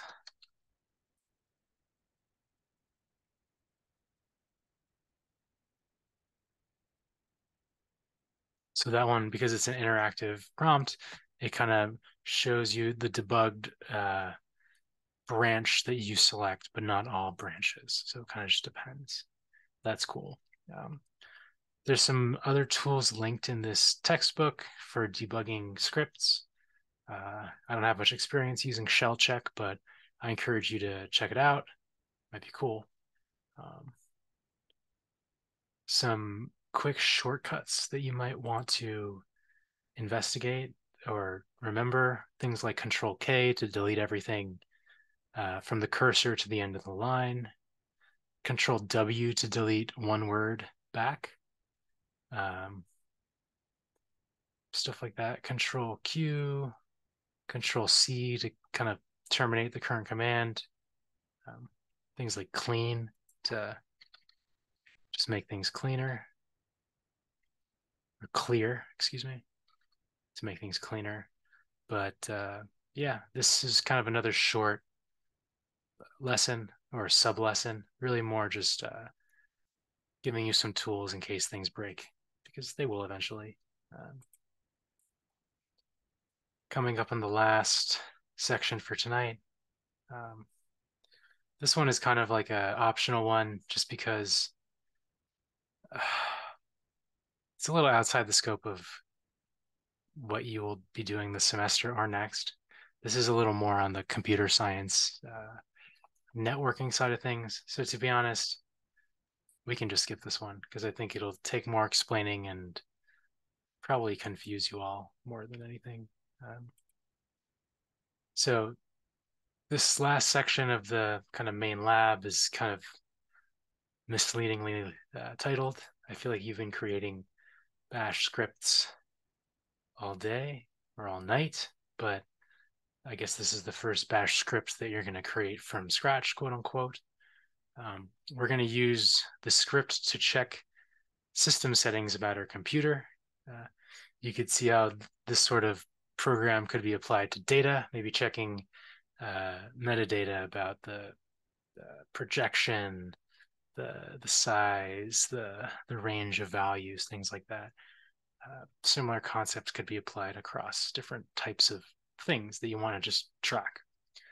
So for this script, we're going to track disk usage, CPU usage, RAM or random access memory usage, and then the kernel version. So like what version of Linux. To start, we got to create a file, and let's call it, I guess, my first script, even though it's not your first script, but yeah, touch my first script.sh. Is this like number 14 on the list here?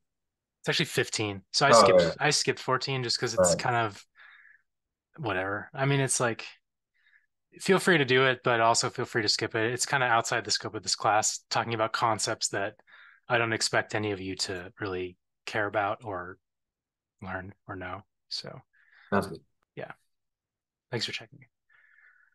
So let's open this my first script file. I'm going to use the user interface, mix it up again. And as always, let's get that shebang. Also, what's the purpose of the shebang again? Sorry. It's to let the computer know that this is a bash file to run with like a specific kind of program. Because technically you're just writing a text file. And so this is how the computer knows. This is more than a text file. This is a special file to treat like a program. So I shared the Wikipedia file, but it is definitely called shebang. So I was not making it up. Oh, thank you. Yeah, I guess you can call it sharp exclamation, but that's kind of a pain to say. Okay, got the shebang. And then let's add a comment because it's nice. So we're writing a script to return the current server status. So namely, we want status about the CPU, the RAM, disk usage, and what version of Linux it's on. So let's add a variable called server name. And we'll set that to a built-in variable called hostname. If we just run hostname here, you'll see it has this kind of computer name. This is just whatever computer ID given by GitHub/Microsoft. Let's now add a function. So we're going to write a function that checks the current memory usage on this GitHub Codespaces server that we're using. So let's write a function called memory check. This is nice because sometimes you might be running a lot of programs on your server. And so you want to monitor when maybe your usage goes above a certain threshold. And so you're probably not using a bash script with echo commands to do that, but this kind of behind the scenes checking logic could be used to build better monitoring tools that you can use to notify yourself when things go down. So the server name is, and then free, which tells us the free space. And then echo. If we run free from the terminal, we'll get some number. So it's total a little under 8 gigabytes. We're using about 2, and there's like 150 megabytes free in memory, or 5.8 gigabytes, excuse me, available. Cool. Now let's save that file.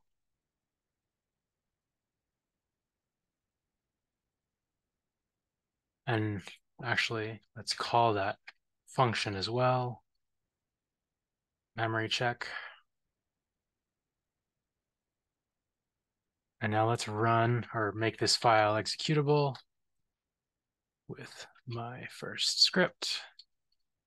And then let's run my first script. And you can see the current memory usage on Codespaces 3.6 blah, blah, blah is, and then it gives the output of information. So that's pretty cool. It gives us, we could run this script on different computers and it'll let us know for that specific computer with a label, what its kind of memory usage is. Similarly, we could write programs for CPU checking and other kind of things about the system, which we're going to very quickly do together. And let's do that. I'm going to create 3 more functions that we're going to run. Or actually, I'm going to make 4 more functions. And the last function is just a kind of helper function that runs all the other functions. I just said functions a lot of times. So we did memory check. Let's now do a CPU check function. CPU check. So we're going to use kind of a similar format with the echo multi-line stuff. So echo CPU load on server name is, then echo uptime. Echo, that's it. If we run that uptime command in our terminal, you'll see it just has some stats about the system. Okay, and delete this memory check.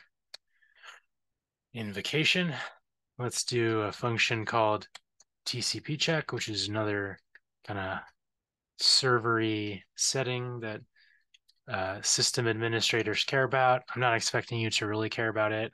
It's more just an example of a slightly more complicated command you could run and how we're nesting them with functions and functions of functions. Server name, echo, cat, rock, net, TCP, WC-L. That's a lot of gibberish that I will make sure to output in text real shortly. So the cat, rock, net, TCP just outputs the contents of a file. And then the WC command, I think it just, I want to say filters, but I could be wrong. It's been a minute. Or counts, excuse me. So it's counting how many connections there are, which is kind of cool. So there's 18 TCP connections to this server. So I'm guessing there's 17 other people using this shared computer alongside me right now. Maybe some of them are you. That would be kind of funny. Now let's add a kernel check function.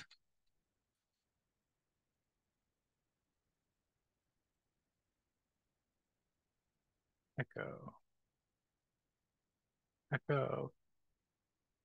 kernel version on server name is an echo uname -r echo. Okay, let's try the uname function. Uname -r. So it's just telling us, so this is just some computer running on Microsoft Azure, which is Microsoft's cloud platform. So it's running some kind of Linux on Azure behind the scenes. Finally, let's create a function to run all the checks. And we're just going to do memory check, CPU check, TCP check, and kernel check. And then to run everything, we'll just invoke all checks. Save that file, and we should get a bunch of output on our terminal. So let's make sure that this script, I think we made it executable already. Yeah, we did. So I'm just going to run my first script. Ooh, we got an error. Oh no, that's fine, it happens. So we're seeing an error on line 32, which I just made a typo. I need to switch the direction of this curly bracket. It happens. I'm definitely not the best of us. Oops, wrong file. There we go. Perfect. And now kernel check needs a closing curly bracket. Save it. Nice. So getting some errors, which is fine. Namely, these commas are unnecessary and causing the program to freak out. So let me delete these commas. Try again. Save the file. Rerun the program. Nice. So you can see we're getting information about the memory, the CPU load, the TCP connection count, and the kernel version, all from one script, all from one all checks invocation, which is pretty awesome. This might seem kind of like a little too abstract, computery, but you can apply very similar concepts to geospatial focus scripts and kind of running nested scripts from within other scripts. And that might seem unnecessary at first, but as you do more complicated analyses that you might want to run, often having automated ways to do things is just amazing and saves you a lot of time and your company a lot of money, which makes everyone happy. Oops. I think the last section is creating an interactive menu in Bash. This is an extra credit assignment that I encourage you all to try out, kind of building on a lot of the concepts we've covered today, leaning into things like case. And I think this would be a cool stretch goal, extra credit. You don't have to do it if you don't want, but I encourage you to try it out if you're interested, and potentially get 5 extra credit points. So with that, I'd say this is it for the lab demo in class, but I'm here to help with questions across any of the first 4 labs and just answer anything related to GIS programming or tech in general. So yeah, that's it for this. I'm gonna commit changes to GitHub so that we all have this as a reference. But checked system settings with a script. Actually, system status. Save that, sync changes. And you should just be able to close this code space once you're done. And you can see magically these new files are updated, which is super clutch. So at this point, if you don't have any questions, feel free to hop off, go on with your Wednesday night. If you do have questions, just raise your hand, emoji hand, or paste the question in chat. I'll be around for basically whenever until people leave. So I'm going to stop sharing, but I will be here. So Matthew, what's your question? Yeah, just hang tight for submitting method. Let me update that right now because I'm logged in. Okay. Yeah, I didn't want to like get all messed up while I was mid lab, but let me.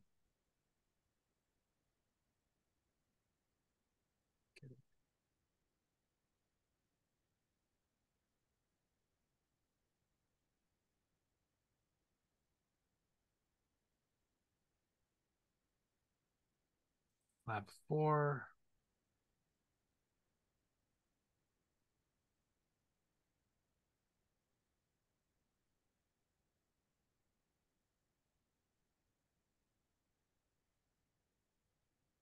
I was going to also say this was really fascinating, to be honest. It just kind of makes me, it just honestly raises more questions as sort of a base level of knowledge with scripting and how it even works in the first place. I know that's like a whole other Totally. questions, but that's just so crazy to me. No, it's wild. Yeah. And yeah, I'd say pursue that curiosity. But yeah, it makes me feel like computers are wild. Yeah, it makes me look like I feel like I'm looking at the Matrix, which is a bunch of zeros and ones just flashing down the screen. Like that's really what's going on somehow. No, literally. Yeah. I mean, when you're doing anything on the internet, like that's kind of what's happening. Yeah. On your phone, like on a very real level. So it's cool. I mean, it's kind of nerdy and too much for some, but like for me, that's awesome. That's why I fell in love with tech. Yeah, it's super cool. I think GIS is one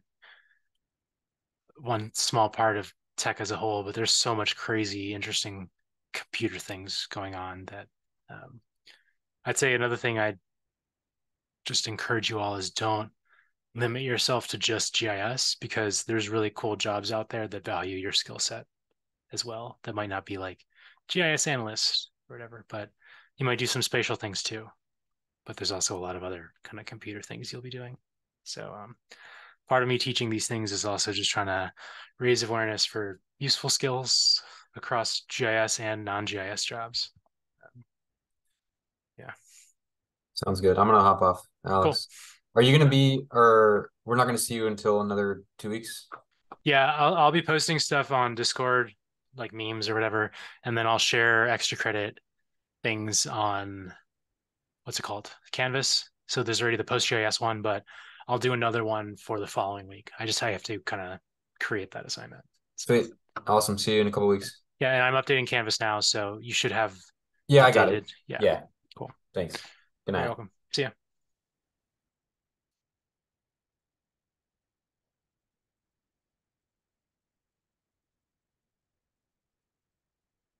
What's up, Fernando?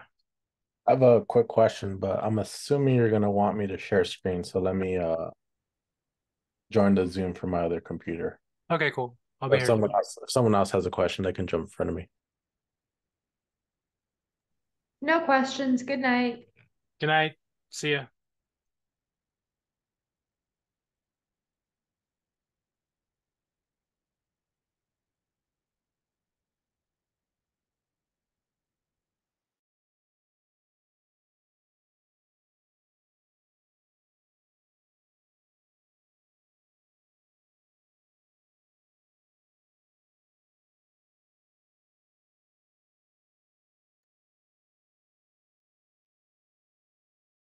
Double Fernando.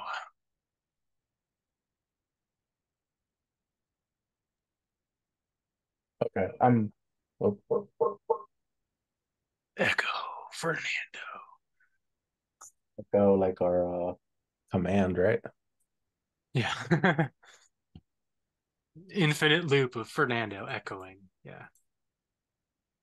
So on the last step where we're doing like an all checks, Yeah. I was trying to figure out before I asked you, but I think I just gave in because it's late. On the last creating the last function, it seems like it didn't take it as a function. Can I show you my code or? Yeah. Yeah, share your screen. Let me know if I need to change the permissions. Yeah, you do. Okay. That's so annoying.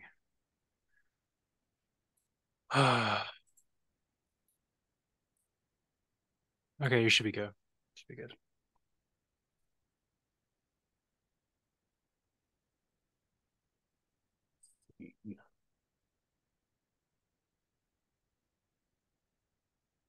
Can you see that? I'm trying to figure out. I can tell I didn't take it because it didn't turn blue.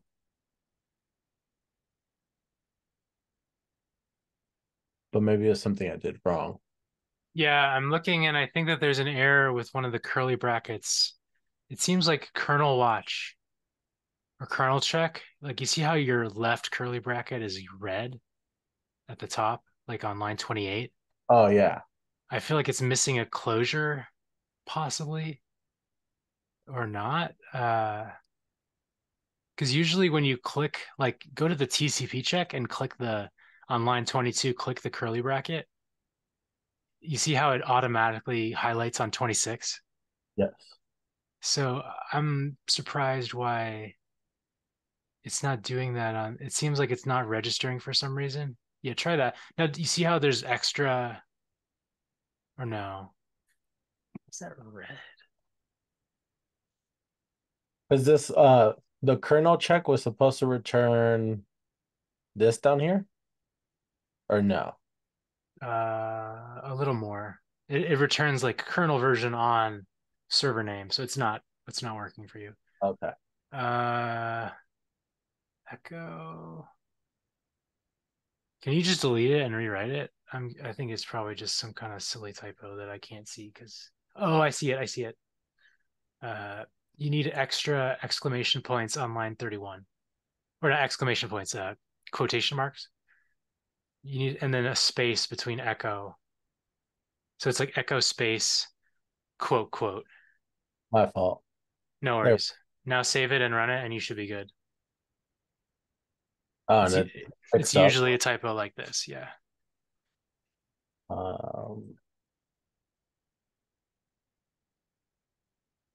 Well, so no, you got to run Oh, the name. script, my first script.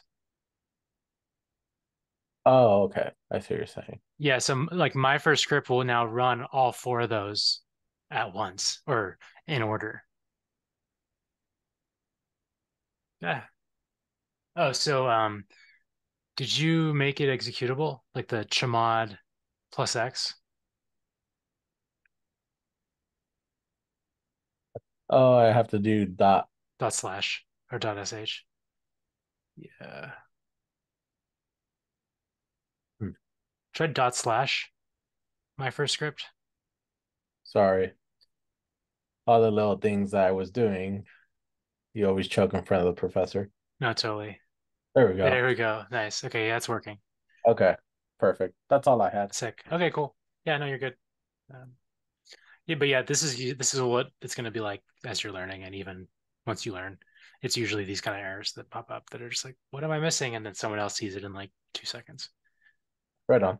Yeah. Are you going to the mixer? Nah, it's like too much of a drive for me. Oh, It'd be that's like a right. 3 hour drive, but That's right. I forgot. I'll be there in spirit. I'm gonna try to go next year. Just this year didn't work out. Just a lot of kind of chaotic life in a good way, but yeah, I just can't make it. No Um, worries. I'm trying my best not to say this is chaotic for the wedding planning without offending my fiance. good luck. All right. Good luck. I Yeah, appreciate it. yeah, for sure. I'll see you in 2 weeks. Yeah, and then I'll try to send stuff async. But yeah, Uh, see you in class in 2 weeks. Appreciate it. Thank you, Alex. Yeah, no, thank you.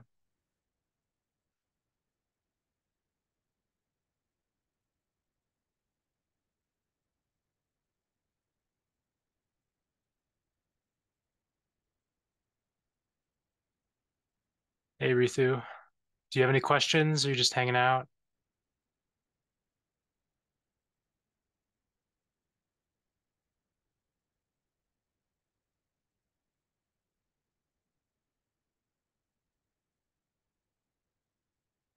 Feel free to paste in chat or unmute yourself if you have any questions.